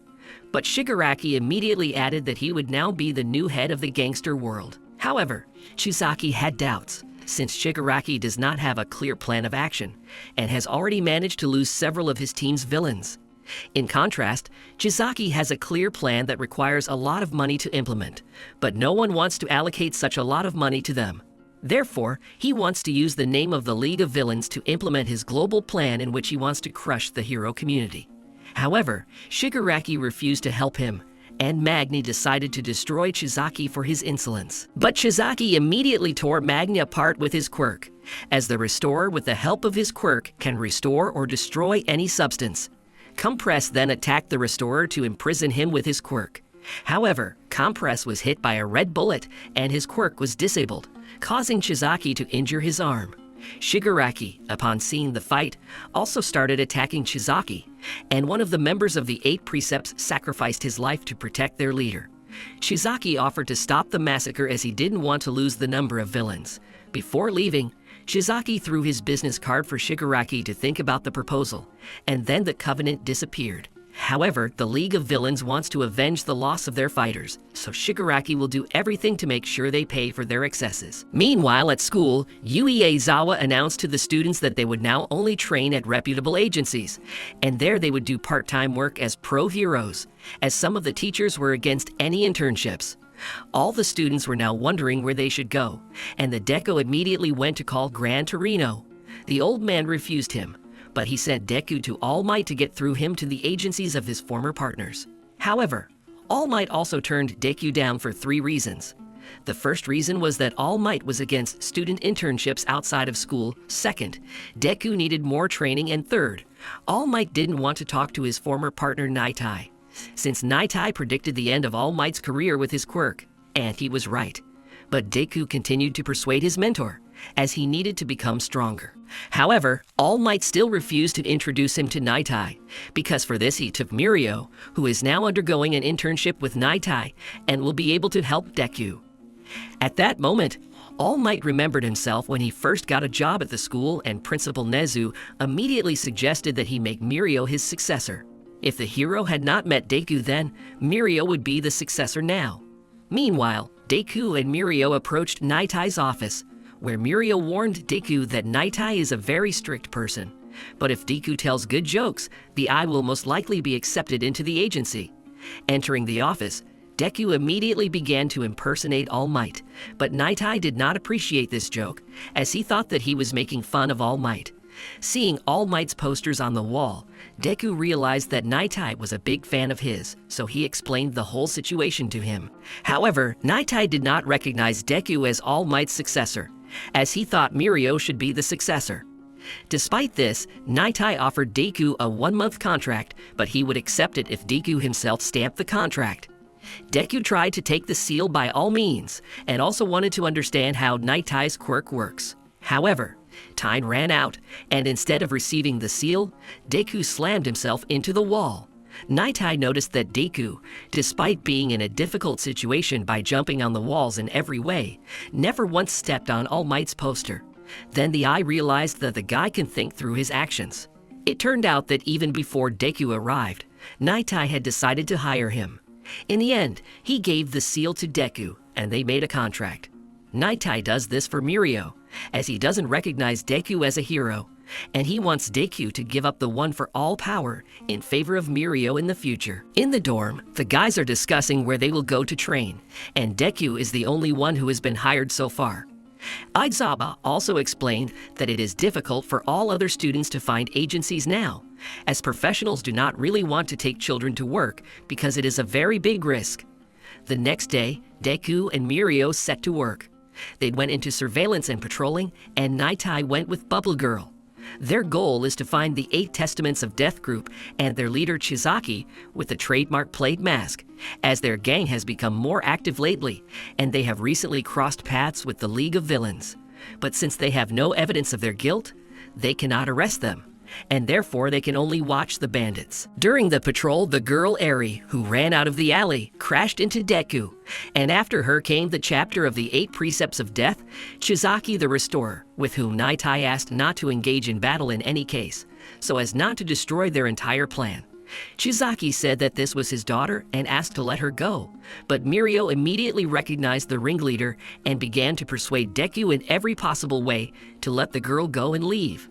However, Eri asked Deku not to leave her, and she was also very scared. Chizaki excused herself by saying that she was scared, as he scolded her for her disobedience. But Deku saw that Eri was bandaged and realized that something was wrong here. To remove all the suspicions of the heroes, Chizaki invited them to follow him. In the alley, Eri saw Chizaki about to take off his glove. To save the guys, she herself ran to the leader. After that, Deku wanted to attack the villain, but Mirio stopped him, since Deku did not even notice how Chizaki was going to destroy them for this girl. So Deku and Mirio report this to Naitai, that Naitai plans to seek help from other agencies. Meanwhile, Chizaki and Eri went to the base, where Chizaki destroyed his subordinate for missing the girl, and the head was also informed that Shigaraki called to ask to talk.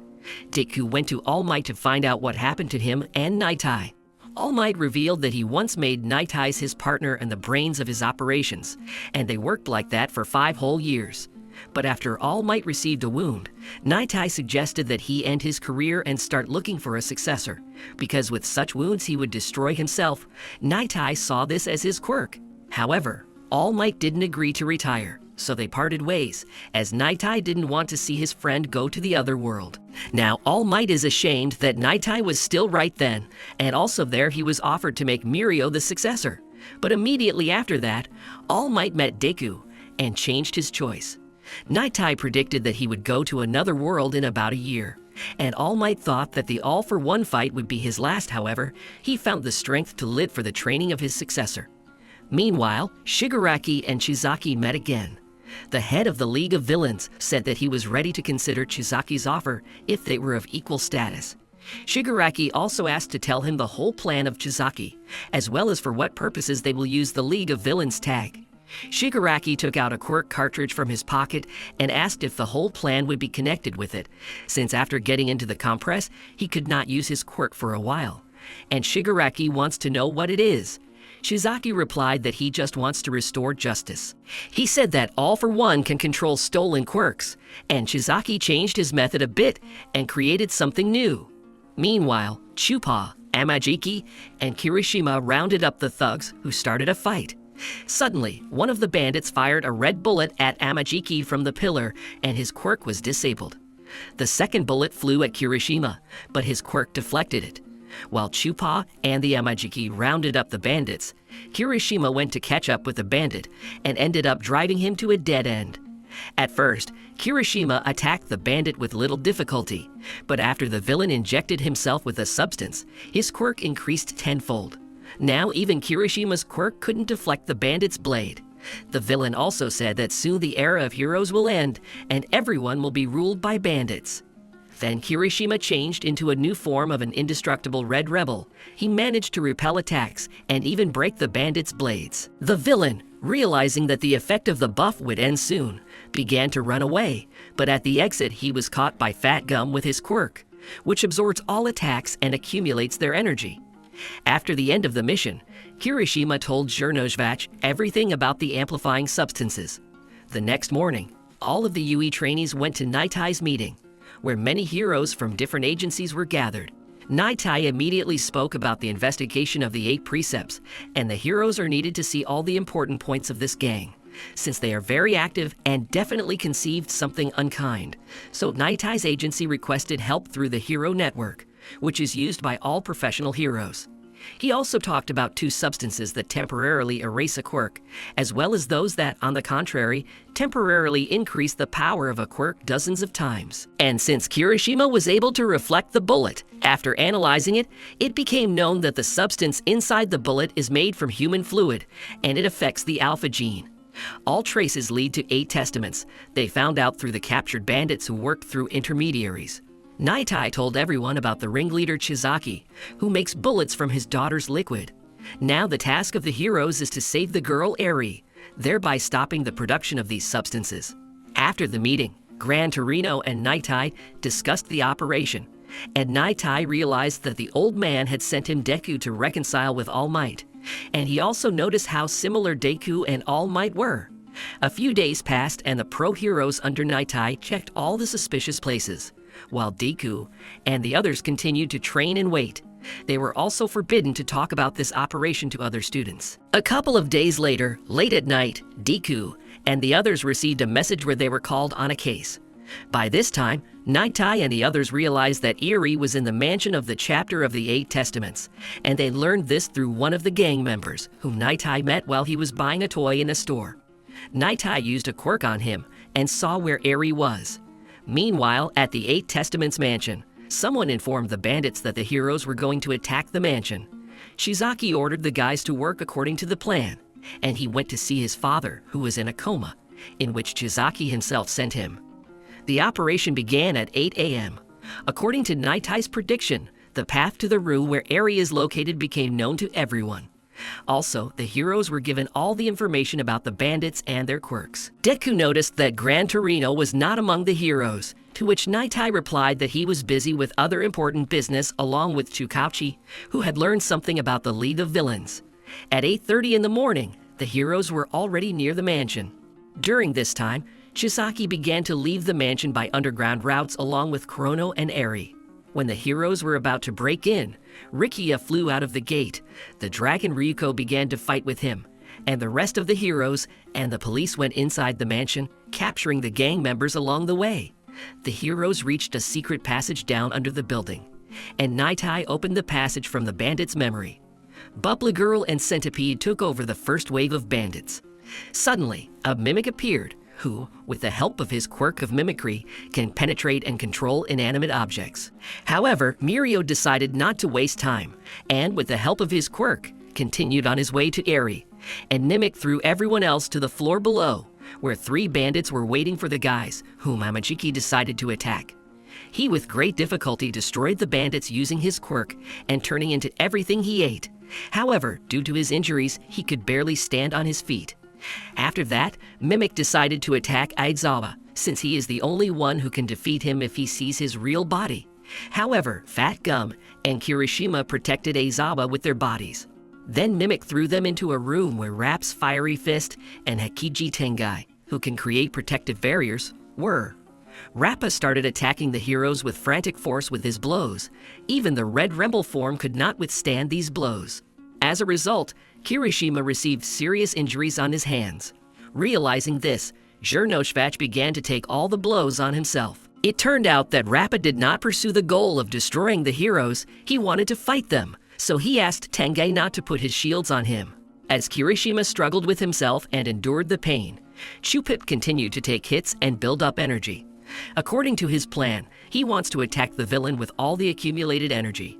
However, Fat Chew didn't have time to prepare all his strength, and suddenly Kirishima came to his defense, who perked up and became stronger, and thanks to the time gained, Fat Chew prepared all the accumulated energy and slammed the villains into the wall with one blow, because of which Fat Chew lost about 60% of their weight.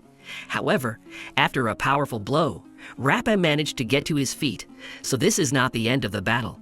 But the guys no longer had the strength to fight him, and suddenly Rappa advised to go to the first aid post, where Kirishima could be treated. Tengai called Rappa a monster idiot, causing him to lie flat on the ground. Rappa did all this in order to continue the fight with the guys in the future. Fat Chew bandaged Kirishima. He tied up Tengai, and Rappa's hands were injured. Rappa also let slip that Chisuke was going to start distributing the substance around the world, and for this he needed money. Meanwhile, Mimic realized that his buff would soon end, and he decided to attack all the heroes at the same time. However, the dancer Ken Takagi, also known as Rock Lock, came to the rescue and used his locking quirk to block the movement of the walls near the heroes. Mimic responded by dividing the heroes among themselves with walls. Suddenly, Rock Lock was attacked from behind by Toga, who was able to wound him in the side. When Aizawa and Deku breached the wall, Toga transformed into Rock Lock.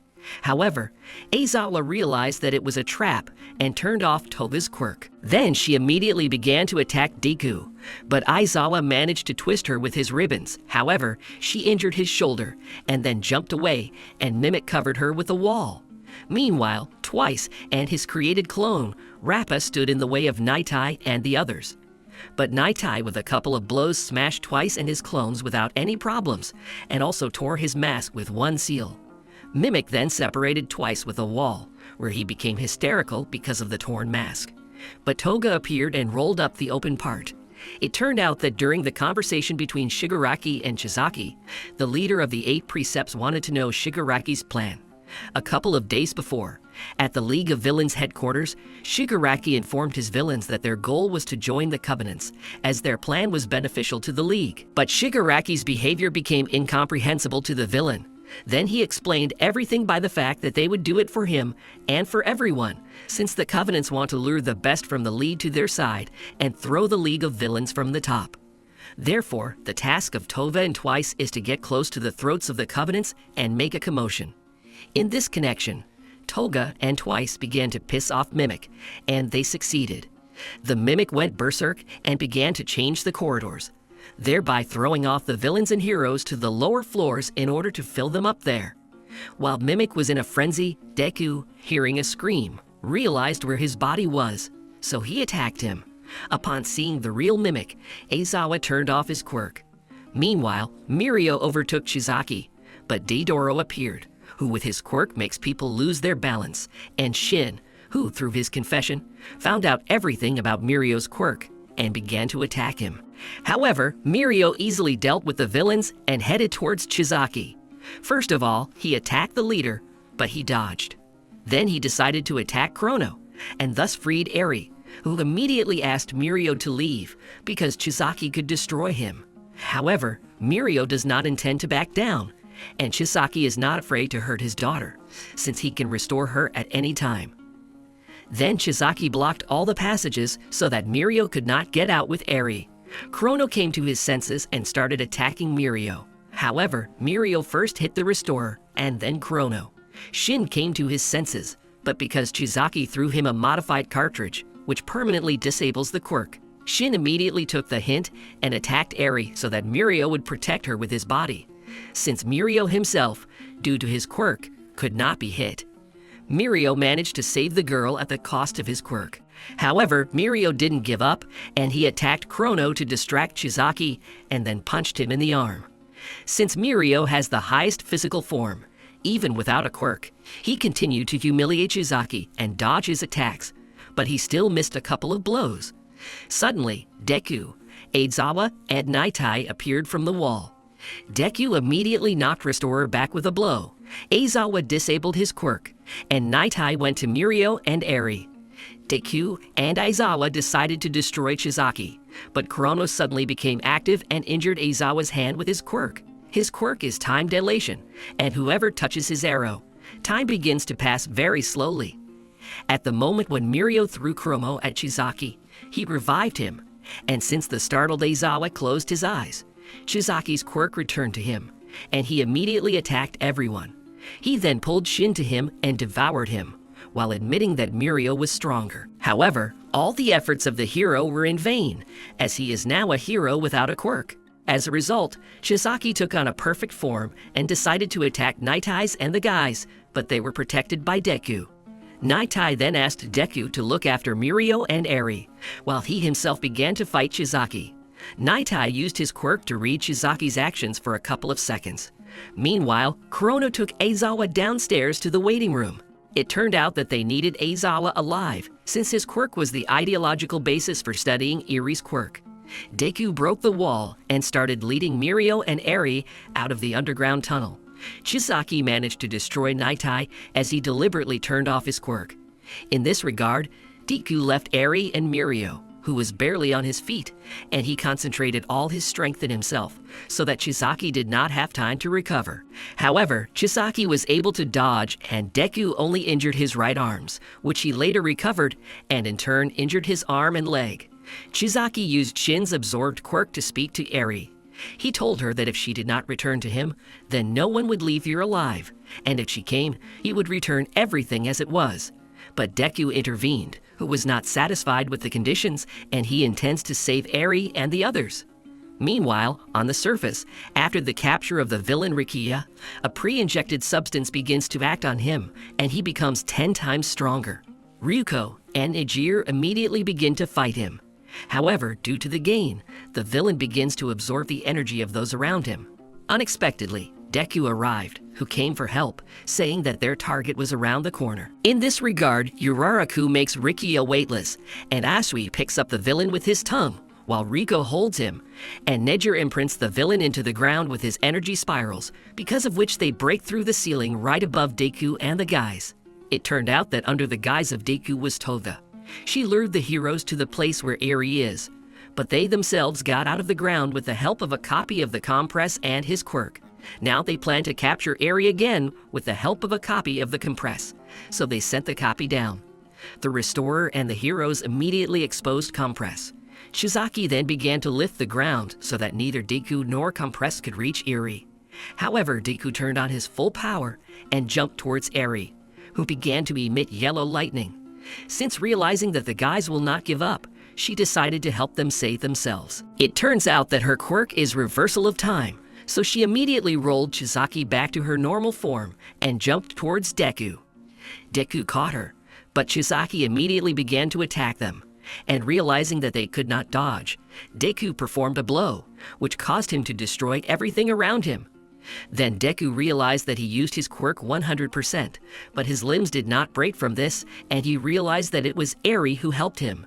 Chizaki got angry and devoured Rikiya and turned into a giant multi-armed monster. He climbed out of the hole and said that Eri couldn't control her quirk, and Deku was lucky that she used her quirk during his kick. If the Deku continues to hold her, then she will roll back his time to the time of the monkeys, and Eri does not know how to stop, so only the Restorer can stop her. Deku had an insight that if Eri could turn back time, then he decided to use his power to the fullest and sent Chizaki flying with a powerful blow. Chizaki remembered moments from the past with his father. He suggested to his father that he allow him to distribute 2 substances that take away quirks and which enhances them. At first, he plans to run a trial version and then release the finished product, which they will sell for a lot of money. They will also be able to sell the antidote, and in this way, they will be able to completely control the world. Since they will be able to remove or restore quirks, it will even be possible to return the world to the moment when there were no quirks. And the key to all this is Eri's liquid. However, his father did not allow Chizaki to do this, since Eri is a living person, not an object. Then Chizaki set his father into a coma, but in the future he plans to return him to normal, but only after the implementation of the plan. In flight, Chizaki rebuilt his body to destroy this world. However, Deku sent Shizaki to sleep with one powerful blow. Nightai still survived and was shocked as he saw the future where Shizaki left and Deku was defeated, and Nightai realized that the future could be changed. Meanwhile, Amajiki freed Aizawa from Chrono, and he also picked up Mirio. On the battlefield, Eri's quirk became much stronger, and Shizaki also came into his own again and decided to crush Deku. But when his hand touched Eri, time rolled back and Shizaki separated from Rikiya. Uraraku grabbed the Reclaimer mid-flight and reported the situation to everyone else. At this time, Eri remembered Chisuke's words and thought about how to stop her. Aizawa suddenly came to his senses and turned off Eri's quirk, thus saving Deku from turning into a monkey. The heroes and the police began to gather the wounded and chain the defeated villains to the bed, while Toga and Twice were able to get away. The car was carrying a chained Chizaki, and also carrying both types of substances. This car was attacked by a league of villains sent by Toga and Twice. The sand hero Seijin Higawara came to the car's defense, but he was easily dealt with by Dabi with his fire and Compress with his quirk. The villains pulled Chizaki out and showed him that they were now the new owners of the substances, and they also stripped him of his arms and therefore his quirks. The left hand was taken by Compress, and the right hand was incinerated by Shigaraki. He, as promised, humiliated and deprived the power of the Restorer, after which either the villains disappeared. Meanwhile, all the injured heroes were taken to the hospital, and Deku was not injured at all. Aizawa led Deku to All Might and Nightai. It turned out that Nightai could not be restored even with the help of a healing grandmother. In this connection, Nightai told All Might that he just wanted to change the future and save his idol. Nightai also realized today that energy changes the future. Several heroes prove this by example. Also, there is a bandaged Mirio, who does not want Nightai to go to another world, since Mirio has become so strong thanks to his training. Nightai, using his quirk, saw that Mirio would do well and become an unparalleled hero, and he asked him not to try to change his future. After that, everyone began to cry and Nightai went to another world. Bakugo and Todoroki, on their way to retake their license, met Meika and All Might, who will be accompanying them instead of Aizawa, who is now looking after Mirio. Before leaving, Gran Torino informs All Might that they figured out where Kurogiri is, so they twisted him. But out of nowhere, one of all for one's most loyal subordinates, the monster villain Gigantomachi, appeared. He attacked the heroes and the police, and Gran Torino barely managed to fly out of there along with Kurogiri and Shikachi. When they returned with help, the villain was nowhere to be found. Upon arrival, All Might meets Prospector, who has come to oversee his son's retake, and also talk to All Might. At the same time, Todoroki and Bakugo met Yorashi, along with Kami and Shishikura.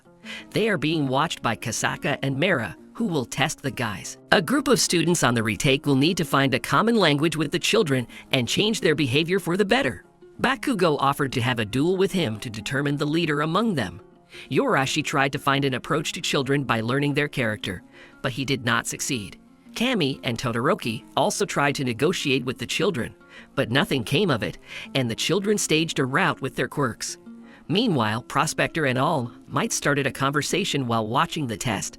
The Prospector does not understand what it means to be a symbol of the world and what to do. The Almighty advised him to find his own path, and it is not necessary to follow his path, since they are different. The students realized that it is not so important for children who to attack, and therefore the battle of generations began. During this fight, the guys came up with a plan where they will try to show the children their quirks, as well as something unique, so that the children want to repeat it. Then Kami created her quirk of the Northern Lights. Todoroki froze all the children's devices and created an ice slide with fiery illumination. And Yorashi cheered up with his breeze, and even Bakugo was able to motivate the leader guy. The guys realized that they just need to rise in the eyes of the children so that they show respect for them. Then Kasaka admitted that the guys passed this test. It was also because of this performance that the Prospector realized that to be a symbol is to be a contagious example. At the exit of the building, the guys met Shishikuru and the heroes, who were discussing the case of Toga, when she reincarnated as Kami. The Prospector approached Todoroki and said that he was proud of his son, and he would definitely become a hero that Todoroki could be proud of. With this gesture, we were shown that the Prospector had changed. October came, during which time Nightai's funeral took place. His agency will now be run by his deputy centipede. Eri also regained consciousness during this time, but her emotional state was not stable, so she was forbidden to visit, and her horn on her head decreased. The students have started to prepare their performance for the cultural festival arc to be held in Yui. Aizawa gave his class a task to come up with a topic for the speech. As a result of several series of Jiro's musical and vocal talent, the guys chose a musical dance number. The next day, Deku and Mirio visited Eri and brought her fruit. It turned out that Eri herself asked to meet the guys.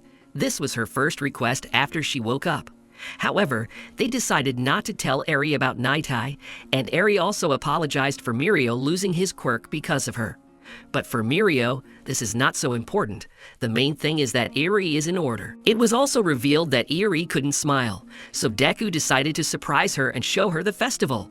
He asked Aizawa to help with it. However, the teacher needs to coordinate this with the principal.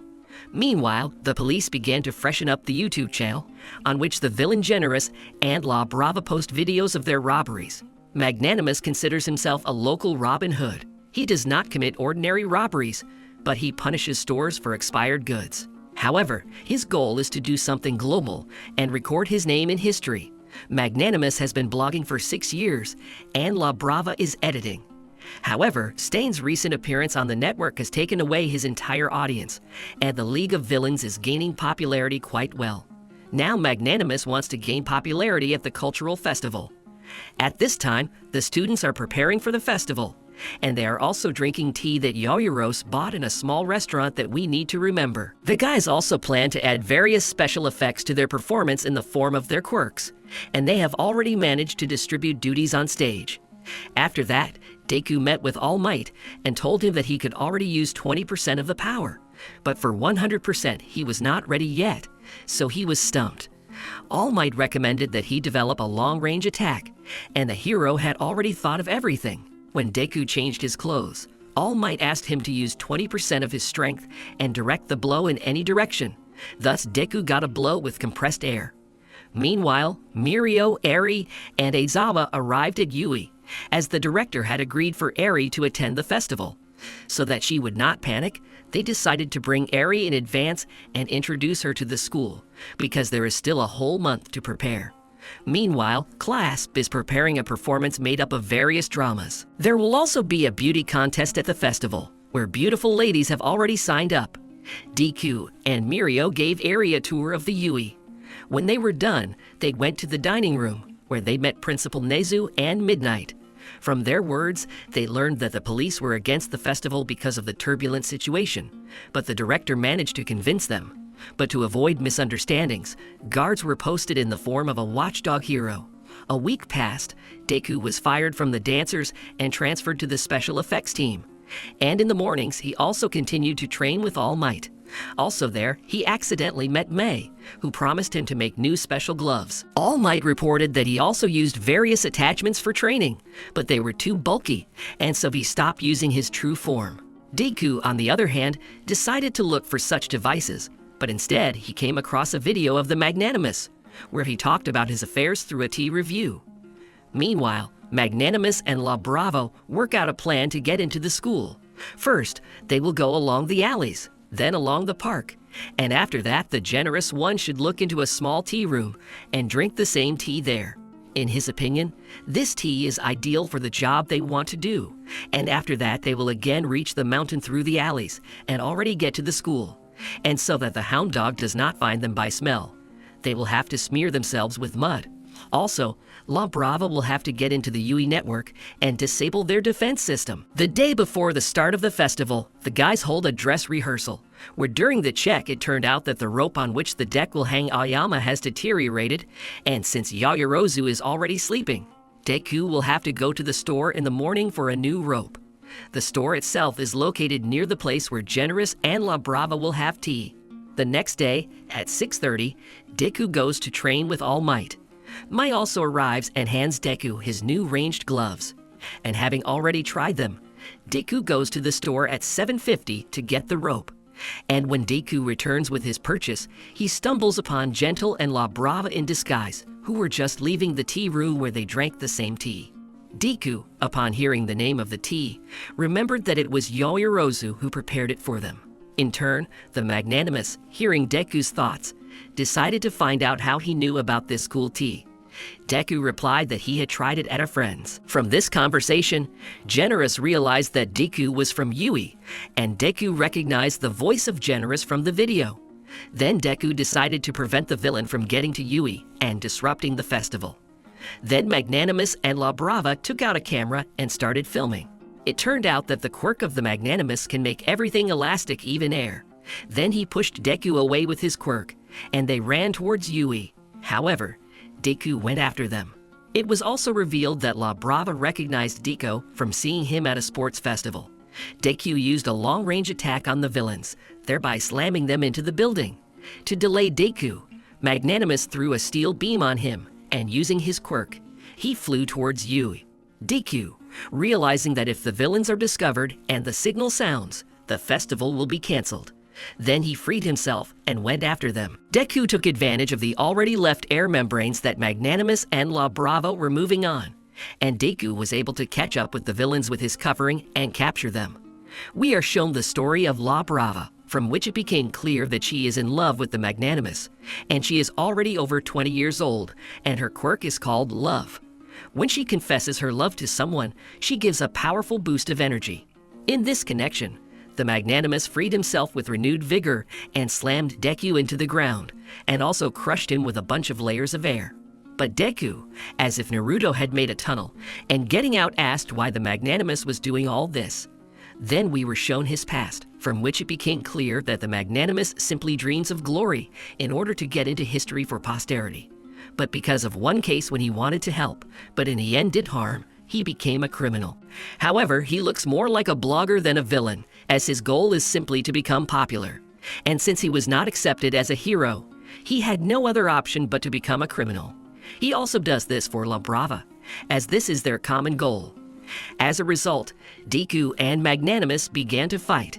However, Deku, after hearing the story of the Magnanimous, changed his attitude towards him and began to respect him.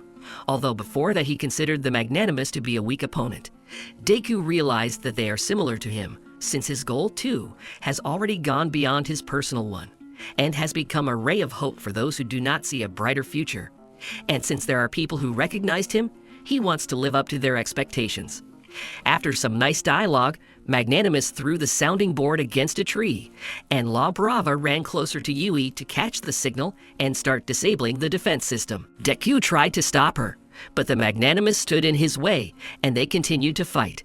It turns out that Magnanimous has also changed his attitude towards Deku, and now he fights for the honor of a hero like Deku. However, Deku used a ranged attack and slammed the Magnanimous into the ground. At this time, La Brava saw Watchdog and Ectoplasm approaching and decided to return to the Magnanimous and warn him. But she saw that Deku had already won. Then La Brava attacks Deku with powerful blows, saying that the Magnanimous is the person for whom she lives. The Magnanimous understood that through his fault La Brava could also be imprisoned. Due to La Brava's emotions, the Magnanimous temporarily regained strength, and he pushed Deku back a couple of tens of meters.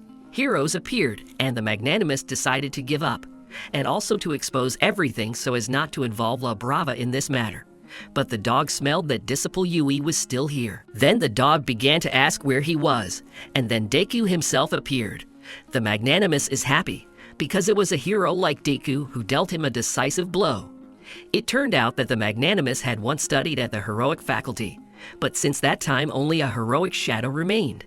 However, he believes that Deku will be a real hero and make a truly bright future.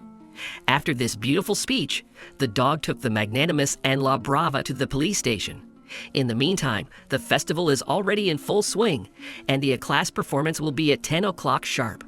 Therefore, for a start, Deku, under the supervision of Ectoplasm, ran after the abandoned rope. Deku arrived at the appointed time, as did Mirio and Eri.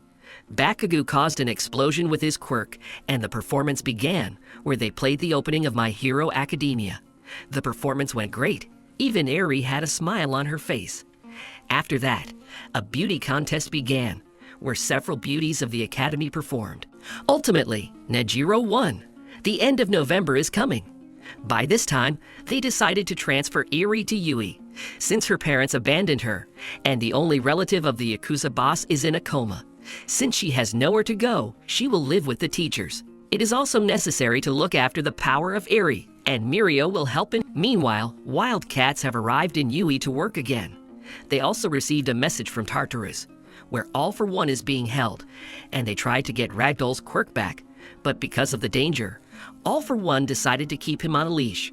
The cats also started talking about ranks and said that twice a year they count the points of heroes and make a list of top heroes. Points are counted by the number of cases solved, the level of assistance to the community, and the percentage of people's support. Accordingly, the higher the place, the more useful the hero. This year, only the first results have been summed up so far, and soon the second results will have to be published without the participation of the Almighty.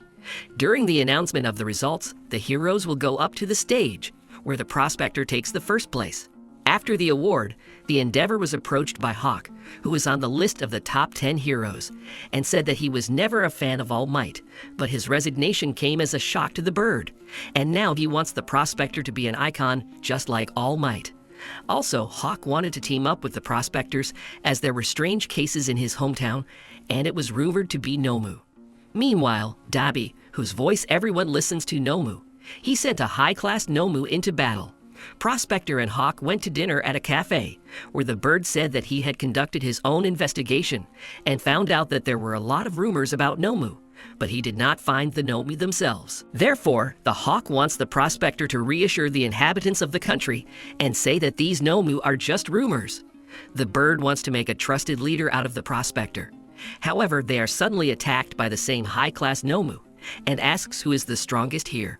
Prospector will fight Nomu, and he left the evacuation of people to the Hawk.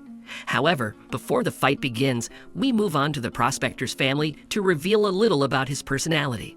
Fuyumi and Nachuo's older children came to visit Ri's mother, or the prospector's wife, who was overjoyed that Shota was finally writing letters to her. Natsuo then reminded the family that Prospector's father was officially number 1, but people don't know how bad he is or what he did to them. It turns out that 10 years have passed and Natsuo now considers him an outsider. But since the prospector is not currently on television, Natsuo thinks that the prospector is trying to renounce the past. However, Rei said that this was not true, since the prospector came to her and brought flowers that she likes, and he remembered the look of the flowers from the first meeting, since she only talked about it once. She also thinks that he most likely came many times, but she did not see him, as she is still afraid of him.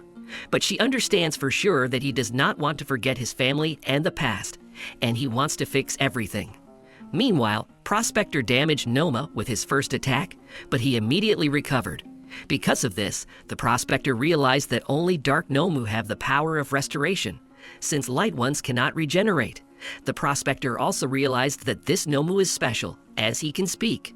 Then the Prospector attacks Nomu with a powerful flame, but he responds by slamming the Prospector into the building, and then cuts the building with his lengthening limb with a quirk. In this regard, the Hawk launches its indestructible feathers in order to have time to evacuate people. However, he doesn't have enough feathers to get all the people out of the building, so he decides to start with the people in the danger zone. With his quirk, the Hawk can control each of his feathers, and as a result, he was able to immediately evacuate 76 people. To prevent the building from falling on people, the Prospector cut the upper part of the building into small pieces with his attack. However, immediately after that, the Nomu began to unleash the other Nomu, and the Hawk decided that while the Prospector would fight the main Nomu, he would take on all the others. However, the bird is not particularly strong against strong enemies, so its main purpose is to support the Prospector, who at that time began to overheat his body, due to which he began to become slower. Therefore, the Prospector remembered that Nomu was looking for the strongest, and in order to focus his attention on himself, the hero said he began to provoke Nomu with words. Thereby, the Prospector, for the sake of the family, is going to incinerate Nomu with one attack. He attacks him sharply with full incineration. However, Nomu detaches his head so as not to burn out completely, and in this way he is fully restored, and after a counterattack, wounds the Prospector in several places. As the miner tries to get back on his feet, the whole world continues to watch their clash. The Prospector comes to his senses and attacks Nomu again, but he overtakes him in speed and imprints a blow into the building. And as the prospector regains his senses, Nomu targets the people, who begin to scream in panic that this is all because they do not have a peace symbol. However, there was a young Itadori in the crowd who started yelling for everyone to stop talking nonsense. Because they still have a prospector whose fire has not yet been extinguished, he is still fighting. The prospector rises again and starts chasing Nomu, but cannot catch up with him in terms of speed. He also reports that the pain keeps him awake and makes him stronger. A hawk comes to the rescue, which with its feathers increases the speed of the prospector. When the hero overtakes Nomu, he begins to behave like an animal and bites the prospector. But the hero grabs Nomu and starts lifting him up so that his attack does not harm people, as the prospector wants to use all his strength. The prospector uses the most powerful technique and completely burns Nomu, thereby winning. The hero lands on the ground and raises his hand in the same way as the All Might did. Thus, the prospector laid the foundation for a new symbol of peace. At night, in a dream, Deku saw all the previous avatars one for all. When he touched his hand with the first wielder of this power, Deku shattered the window with his quirk in shock. In Yui, there are heated discussions about the recent fight between the prospector and the hawk against the strongest Nomu, where the prospector paid tribute to the All Might after the victory. Aizawa came to the class and reminded everyone that the students now have temporary licenses in their hands, and they must behave within this framework. Suddenly, an alarm sounded, and it turned out that this training session of classes to save people from the clutches of villains. Then the disciples quickly threw on the heroic garb and went to work on the rescue.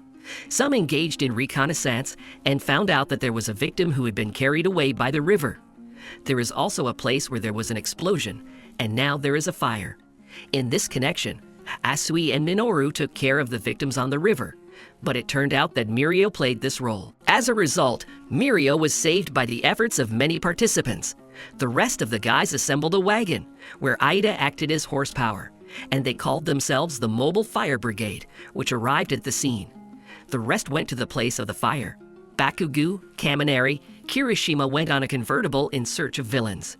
Meanwhile, Todoroki froze the fire on the spot. But Nejiro appeared and there was an even bigger explosion, the consequences of which stop Ashido and Aoyama. However, Nejiro captured Ashida, and a second villain, played by Amajiki, also appeared. Also, Mirio again deliberately fell into the river and distracted 5 students. Then, with the help of Uraraka, who canceled Ashide's gravity, and then Yaoyorozu with the newly created cannon, Nejiro was caught in the net. Meanwhile, Tail Man and Tentacle Man began a fight, which Deku joined in. But since this is just a game, he did not attack Amajiki, for which he received a powerful lesson in the body, since pity leads to destruction. But a detachment of the search for villains arrived, and as a result, the bandits were defeated. However, Bakugo was unhappy that everything was so easy, and since the big 3 were being served, but Kugo decided to punish them with a powerful explosion. Meanwhile, at the hospital, Endeavor reminisces about the moment after Nomu's defeat. There, the Hawk and the Prospector were overtaken by Dabi, who said that he had come to pick up Nomu and talk with the Prospector. However, the conversation went wrong, and Dabi decided to destroy the strongest heroes. But suddenly, a female Minotaur appeared and stood between them. In this connection, Dabi will definitely return to talk later. Then Dabi fled. Then the heroes thought that Dabi's appearance had something to do with Kamino. However, Prospector doubts this, saying that it was only the beginning. After the fight with Nomu, Hawk and Dabi met again. It turned out that this whole attack situation was a test of Nomu's strength, and Dabi was unhappy that the Hawk was brought to the test instead of the random hero Prospector. However, the Hawk does not see this as his fault, since the strongest hero received serious wounds after the battle with Nomu, and accordingly he did not violate their agreement. Then Dabi was again not happy that no one died. Hawk explained this by saying that since he is the number 2 hero, he needs to be trusted and he must live up to his status. However, Dabi still refused to let the Hawk to the head of the League of Villains, and they will keep their distance for now. It turned out that the Hawk was specially sent by the Heroic State Commission so that he entered into the confidence of the villains, so that through him they would receive more information about the League and especially about Noma, and this is how they plan to defeat the villains. The Hawk itself will have to turn a blind eye to the excesses that the villains will do in order not to give themselves away. A couple of days later, the hawk came to the discharge of Prospector, to whom the doctor saved his left eye. On the way, the prospector asked the hawk what he thought about the fact that when they appeared in Kos, and they were immediately attacked by Nomu, and this is very strange. Hawk argued that the two best heroes are attracting a lot of attention, and now any information about Nomu can be a trap for the heroes. When the prospector reached the house, he was met by his family. However, Natsuo had not yet forgiven his father for his sick childhood and therefore went outside. In the news story, they began to show people's opinions about the fight between Prospector and Nomu. There were many different opinions, but it turned out that the prospector was able to motivate many people with his example. Afterwards, Shaodo said that he couldn't forgive him either, but he still wanted to see how his father would change. Meanwhile, Deku was tired from his endless daily training, so he went to bed. He had a dream where all the previous one-for-all avatars were, and Deku realized that he had already seen them at the Yui Sports Festival. And in fact, Deku became the 9th owner of the power. He was shown a fragment of memories where All for One is talking with his younger quirkless brother, who was the very first owner of the one-for-all power. And there Deku also recognized the voice of All for One. After that, the older brother showed the younger how, with the help of his power, he can change people's lives and make them his assistants, and thus he plans to change the whole world. But the younger was against this because the elder's methods went beyond what was permitted. However, despite this, the elder brother loved the younger, and therefore, even against his consent, he transferred to him the quirk of accumulating power. After that, One for All began to talk with Deku. He said that he wanted to show more, but for now he can't do it because Deku barely got to 20% of the strength of One for All. He also said that Deku has now passed the point of singularity, and he should now understand that he is not alone. When Deku woke up, he saw the One for All coating on his working arm, and he began to think that his power was getting out of control. After that, Deku could not sleep, and therefore he ran all night. In the morning, Deku told his dream to All Might. Then All Might said that his teacher Nana Shimura said that One for All is not just a fad, but also a memory card, where in addition to the accumulated power, the data of previous avatars is stored. But for the One for All to talk to Deku, this is the first time, and it turns out that the quirk is evolving. Deku theorized that this is due to the increase in the power of the quirk, which can grow to a size that cannot be controlled, and then the wearer will come to an end. However, All Might reassured Deku and said that he didn't know how to help him, but he was sure that Deku's quirk was on his side and he should continue to study it. Deku then went to the combat training where classes A and B would participate, and also decided to join Shinsa, who would be the 41st members. Since the competition will be between teams of 4, Shinsa will compete once for a random Class A and Class B team. They split into teams, with Shinsa being on the team against Deku, which is good for Deku himself, as he wants to test if Shinsa's quirk is related to the silhouettes of the avatars he saw at the festival. Vlad told the rules, where teams will have to push their opponents into a cage at their base in 20 minutes. Whoever sharpens all opponents first or scores more points, that team will win. Midnight and the Almighty came to watch. The first fight begins, where Class A decided to start by attacking Shiozaki, which Kuji discovered with his birds nearby.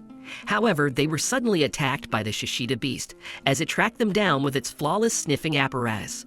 It slammed Azui and Kirishima into the wall, while Tsuburaba was sitting on the back of the beast, who immediately threw Kauji into an air prison. However, Shinsa stepped in and took control of the beast. Prior to the fight, Shinsa explained to his team how his quirk works. It turned out that he just needs to choose a target, and when this person answers him, a quirk will work. And already this person will follow the instructions of Shin's under control, and the curse can be removed with an ordinary shock. In the battle, Tsuburaba threw the Shinsa into an air prison, and began to bring the beast to life. When the beast woke up, it immediately grabbed Kaminari, who retaliated by attacking him with a bolt of lightning. Taking advantage of this moment, Asui, waking up, grabbed Tsuburaba with her tongue and headed towards the cage. But the beast came again, and in response threw Kirishima towards Chiozaki, who twisted him with grass and sent him to a cage. Also, the beast was able to imprison Kuji, who was in his hands in a cage. In response, Asui imprisoned Tsuburaba. The team realized that the beast calculates them by smell, and therefore decided to confuse him, and Asui smeared everyone with her mucus. It also turned out that Kaminari had left one of his electricity markers on the beast, and they used it to track it down. Because of this, the beast, sensing the approach of 3 Asui at once, realized that the opponents played on its weakness. However, he was still able to determine their location, and Shiozaki sent her grass there, thereby grabbing Kaminari, who was specially sent first to try to stun everyone through his pointer. However, Rin reacted and threw away the pointers, because Kaminari did not get hit by the discharge. This diversion allowed Shinsa to imitate Rin's voice, and he was able to take control of Shiozaki, who was immediately grabbed by Asui and also attacked Rin. Meanwhile, the beast went towards Shin's, but he attacked him. However, the beast was able to stand on its feet. Then Asui put the beast to sleep with one blow. As a result, Classic comes out victorious in this difficult battle. After that, everyone made a conclusion for themselves in which direction to move on. And then they announced the start of the second duel of Class A against Class B. At the start of the fight, Yoyorozu asked Tokoyami to reconnoiter with her shadow, and he immediately spotted Class B. However, his shadow captured Kuruaro with his shadow-walking quirk and started attacking Class A with it. When they were able to release the shadow by refraction of the invisible light, Kuruaro grabbed Aoyama and began to carry him through the pipes. But Tokoyami joined in, who, in practice with the hawk, learned to fly with the help of his shadow. He called this technique a powerful dart fallen sparrow. As a result, Tokoyami was able to grab Aoyama.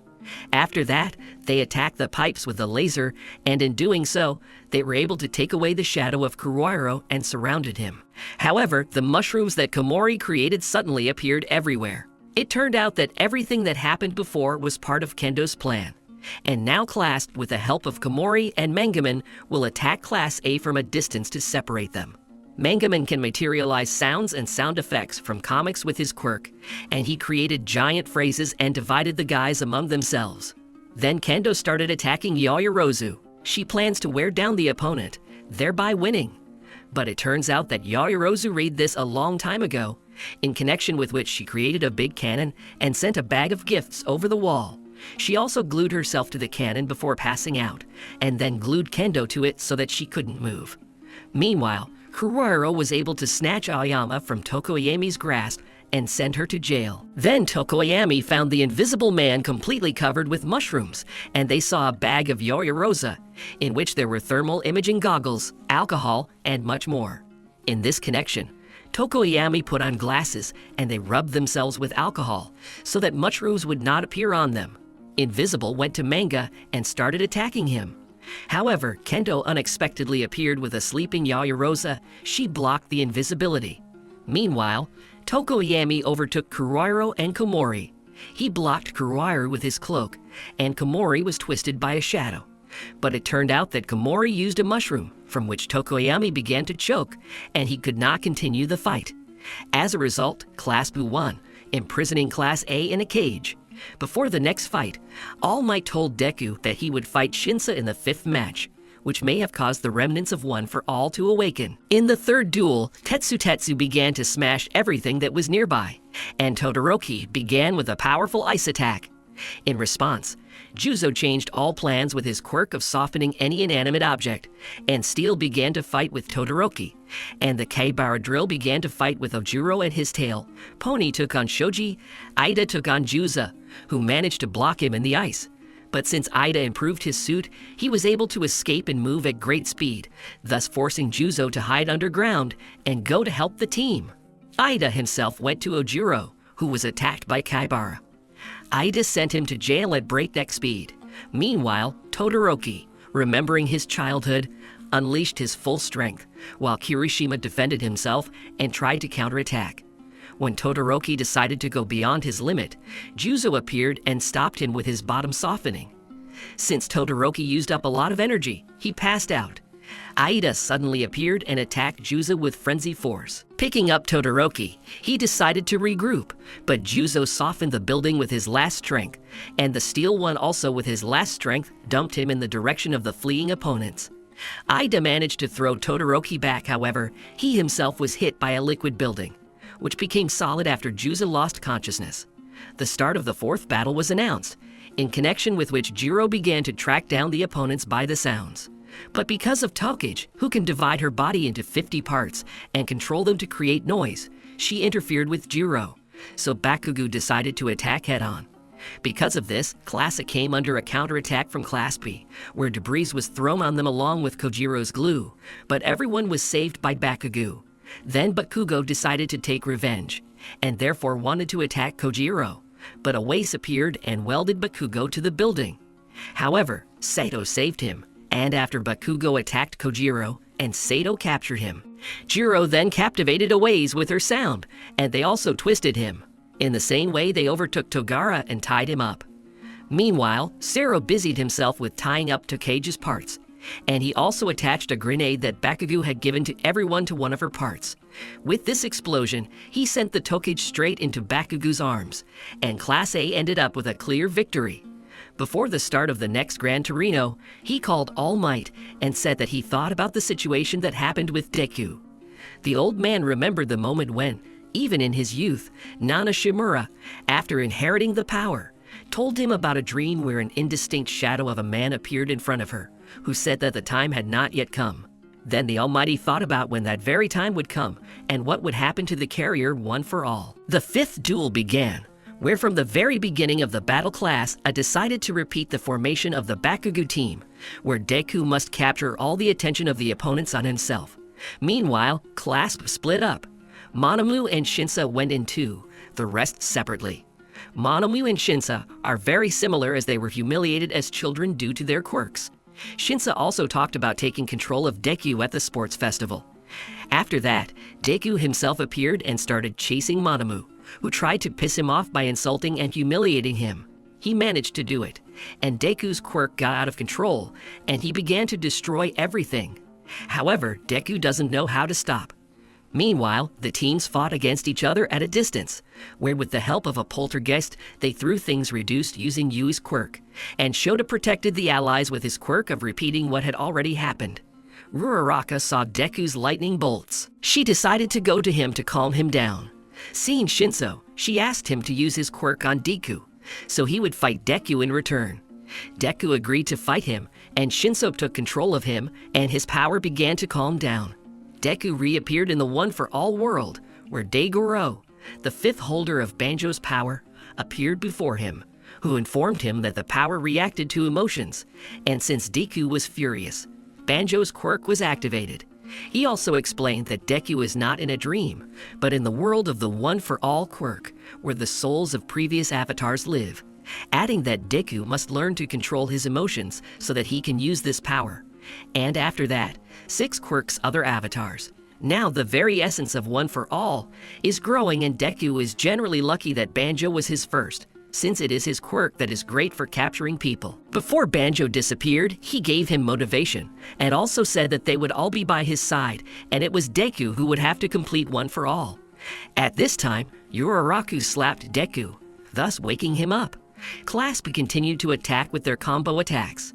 At this time, the Deku was trying to figure out what to do next, and he asked Uraraka to use weightlessness on him.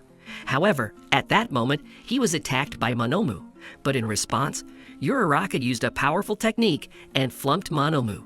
She carried Monomu into the cage, where he shared that he increased the effect of the stolen quirks to 10 minutes, and he also increased their number. And now the effect of the stolen quirks does not disappear after time expires. He will demonstrate this. Meanwhile, Deku began to fight Shinso. Shinso began using the ribbons that Aizawa taught him how to operate. He grabbed some pipes and threw them at Deku, but he suddenly remembered the words of Banjo, who reminds him of All Might. After that, Deku, having calmed his heart, was able to stop the pipes with new power. However, immediately after applying the new technique, he crouched down due to pain, since with his 20% level, it was too early to use this new power. Shinso took advantage of this brief pause and decided to regroup. Deku, having gone to 8% strength, caught up with him, but Monomu entered the battle, who, being in a cage, activated Shota's stolen quirk, and he created another repeated attack on Deku's face. However, this did not stop him, and as a result, he twisted Shinso. He also helped the team, thus they won this fight. According to the results of all battles, Class 1, the teachers began to do some work on the mistakes, where Deku explained to Aizawa that he was filled with a power that he could not control, and Shinso plans to transfer to the Hero Academy to the faculty that will be chosen for him later. Deku, Bakugo, and All Might sat down for lunch, where Deku explained everything in detail about his new power. Bakugo speculated that maybe All for One had something to do with it, as the One for All quirk came from him. All Might agrees with this, and therefore they need to learn more about quirks in order to avoid further unforeseen consequences. In this connection, they went to the training field, where Bakugo began to beat out Deku's quirk. However, nothing happened. The next day, the teachers decided on the Shinso case. Aizawa then asked Monomu to copy Irie's quirk. He successfully did this, but it turned out that Irie's quirk, as well as Deku's quirk, accumulates power, and Monomu can only copy the very nature of the quirk, but cannot copy its power, and therefore nothing happened because of this. Meanwhile, Bakugo and Todoroki passed the Provisional Hero License exam. They successfully received certificates, and after that they already saved the city from water thieves, which they cope with without much effort. The next day, the guys learned about the incident in the city of Teika, where 20 people destroyed the whole city. The aftermath is rumored to be worse than the Camino, and this is just the beginning of something unimaginable. At a meeting of UE teachers, it became known that the students' internships would be resumed in accordance with the requirements of the Safety Commission. Director Nezu suggested that perhaps the commission knows about the impending disaster, and with this gesture they convey a hidden message to the heroes. It is also most likely related to the incident in Daiko. After the meeting, the students were informed about the internship, which will be their assignment for the New Year holidays. The Hawk in Flight talked to Dabi about the incident with the unsuccessful attack of Nomu, where Dabi suggested that he go to the dark side. But first he must prove his loyalty to the League and the entire antisocial world with his act. In this connection, the Hawk told the conversation of the State Commission, and now they will communicate in encryption. Then the Hawk decided to visit the best genes to inquire about his health. However, he attacked him instead and took his body for the League of Villains as proof of loyalty. Meanwhile, Todoroki suggested to Deku and Bakugo that they start an internship at the Prospector's agency, and they accepted. However, the Prospector himself perceived them as a complete set for his son Shoto, and according to his plan, he would only train Shoto, while the rest would simply have to keep up with his speed. The Prospector went to administer justice to the villainous Star Servant, who had created a giant ball of glass and decided to attack the city. However, the Prospector melted this ball and began to pursue the villain, where the Star Servant gang was already waiting for the Prospector at the next turn. Suddenly, Hawk appeared and easily knocked out the bandits. After capturing the villains, Hawk took out a book and gave it to the Endeavor to read individual highlighted words from different pages in it. The Prospector realized that the Hawk was behaving suspiciously, and therefore, in the office, he began to look through the book, where he drew attention to the second syllables. From the book, the Prospector found out that the Army of Liberation has gathered more than 100,000 villains, who in 4 months will make their move. However, Hawk will try to give a signal, but in the meantime, he asked to prepare more heroes. The Prospector realized that the Hawk and the State Commission already had some idea about the enemy, but they were working in secret. In this connection, the Prospector changed his mind, and therefore decided that Deku and Bakugo would be trained on an equal footing with Shoto. The Hawk himself went to the headquarters of the Liberation Army, where he had a meeting with the Round Table of the League of Villains and the leaders of the army. There they talked about the commission and their investigation into the Daiko case, and after that he learned that in 4 months Shigaraki would strike and destroy everything. And also the villains do not know how much the strength of the school children has changed, and this only plays into the hands of the hero. Meanwhile, the Prospector told his trainees about the 3 main directions of the hero: rescue, evacuation, and battle. The minor believes that all these 3 points are important and equal.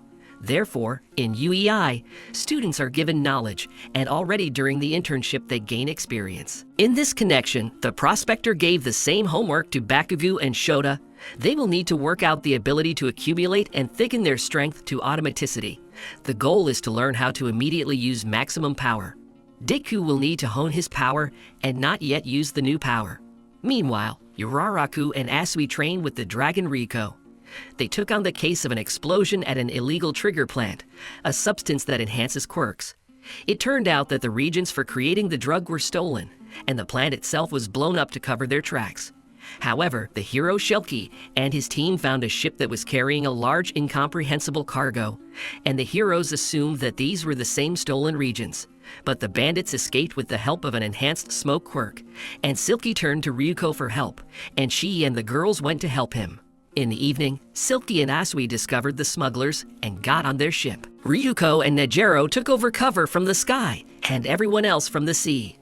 On the ship, the seal was able to turn off 2 bandits. However, the 3rd bandit got into the plane, which was attached to the ship, and began to fly away. Then Uraraka was sent from a cannon to get a plane, and she managed to put the bandit to sleep. With the joint efforts of the team, they managed to safely land the plane with reagents, and the mission was successfully completed. It's been a week since the internship started. The guys continue to play catch-up with the prospector, and they still cannot catch up with him, but they are already many times faster than on the first day. After that, Fuyumi invited Shoto and his friends to dinner through the prospector. Natsuo also came there, and everyone began to eat. However, the tension between Natsuo and Endeavor did not allow this dinner to go smoothly, as at the table they began to discuss the complex relationship system of the Todoroki family. The prospector also lit a candle for his dead son Toya. After dinner, the prospector took the interns back to Yui, but before that, the psychopath Ending, who was released from prison, wants the prospector to send him to the next world, and therefore he kidnaps Natsuo. Ending throws it under the prospector's car with his quirk of controlling road markings. He wants to destroy Natsuo, so that in a rage, the prospector will destroy him. However, the interns get out of the car, and they all begin to attack the villain. While at this time, the prospector stared at the floor due to the realization that he could lose his son. Ending is trying with all his might to attract the prospector's attention, and therefore throws up cars with people, whom Deku then catches with his quirk. Then Ending decides to put pressure on the patient, so he throws Natsuo under the bus. However, he is saved by Bakugo, and Ending himself is frozen by Todoroki. The prospector then approached the rescued Natsuo, who pushed him away. The miner begins a sweet speech, and in which he says that he wants to atone for his family, and does not expect them to forgive him, and therefore he will give them a new house, and he himself will live in the old house. The internship of the guys came to an end, and the third quarter began. Aizawa and Mika were invited to the Tartar prison, where Tsukachi and Gran Torino told that Kurojiri was also Nomu, and Oboro Shirakumo became the basis for him. According to the results of the analyses, this is the deceased friend of Aizawa and Mika, with whom they studied together, and even planned to create agency. However, Oboro died during an internship. In this connection, Gran Torino suggested that most likely a league of villains took possession of his body, and they replaced the body during burning. Now the goal of Aizawa and Mika is to try to bring their friend to mind, because after they studied the Nomu that attacked the Prospector and the Hawk, it turned out that part of his consciousness was preserved, which is why he was looking for the strongest heroes. Aizawa and Mick then entered the room in front of Kurojiri. Aizawa tried to use his quirk, but the mist didn't disappear and Mick thought it was Kurojiri's true form. Aizawa then started to reminisce about the past, saying what a cool hero Oboro was. However, Kurojiri repeated that he did not understand what they were talking about, but Aizawa continued to remember the past. Kurojiri began to have erratic brain activity, where Oboro's face, which said the hospital, became visible. Aizawa understood what Oboro wanted to convey to them, since the hospital is where Kurojiri was born from Oboro's body. Then the hero began to think what kind of hospital. They also turned to the Hawk and informed him about the hospital, but since he was next to Twice, he put down his phone and went to get drinks. However, when the Hawk went out the door, he realized that after learning about the hospital, the puzzle had been completed. The mad scientist Kyudai Garaki was experimenting on Shigaraki, and in appearance is the doctor-like psycho who told Deku as a child that his quirk would never appear. A few months ago, Kurojiri and Shigaraki discussed the possibility of moving to the next level, since All for One was arrested. Kurojiri asked Shigaraki to give him the order to study the powerful power that All for One had left them. It turned out that this power was the Gigantomachia, who, upon seeing Shigaraki, said that he did not recognize him as the Hare, since Shigaraki was weak. Then she started to attack them, but suddenly a doctor's voice appeared from the receiver, who explained that the Gigantomachy is an all-for-one bodyguard, and because he is very loyal to him, he is desperate because of the news about Shigaraki's successor, and in order to calm the giant, the doctor put out a recording of the voice All for One, and the doctor teleported the villains themselves to him. However, he gave himself a false name, and he also deliberately hid the location of his lair. The doctor introduced himself as an assistant to All for One, and he has new Nomu, which are many times stronger than the previous ones. But Kyudai does not yet trust Shigaraki, and therefore the new boss of the League must prove that he is worthy of his attention. Shigaraki started to recount moments from his childhood, but he remembers almost nothing. And because of random pictures, anger erupts in his mind, and he hates the whole world, and he wants the world to collapse, and then everyone can see the most beautiful horizon on the entire planet. Kyudai then explained that he planned to work with Shigaraki from the very beginning. But in order to finally make sure of him, Shigaraki must make the Gigantomachy recognize him. In this connection, the villains will go to deal with the giant, and Dabi will look for a good ally, while taking new Nomu to test them. For a month and a half, the League, along with Shigaraki, has been fighting non-stop all this time with a giant who does not eat at all, and sleeps only for 3 hours, and the rest of the time he is chasing Shigaraki, and he finds him absolutely everywhere. Shigaraki himself does not sleep all this time, and the rest work in shifts. In one of 3-hour-long respite, Jiran's phone received a call from Redestro, the supreme leader of the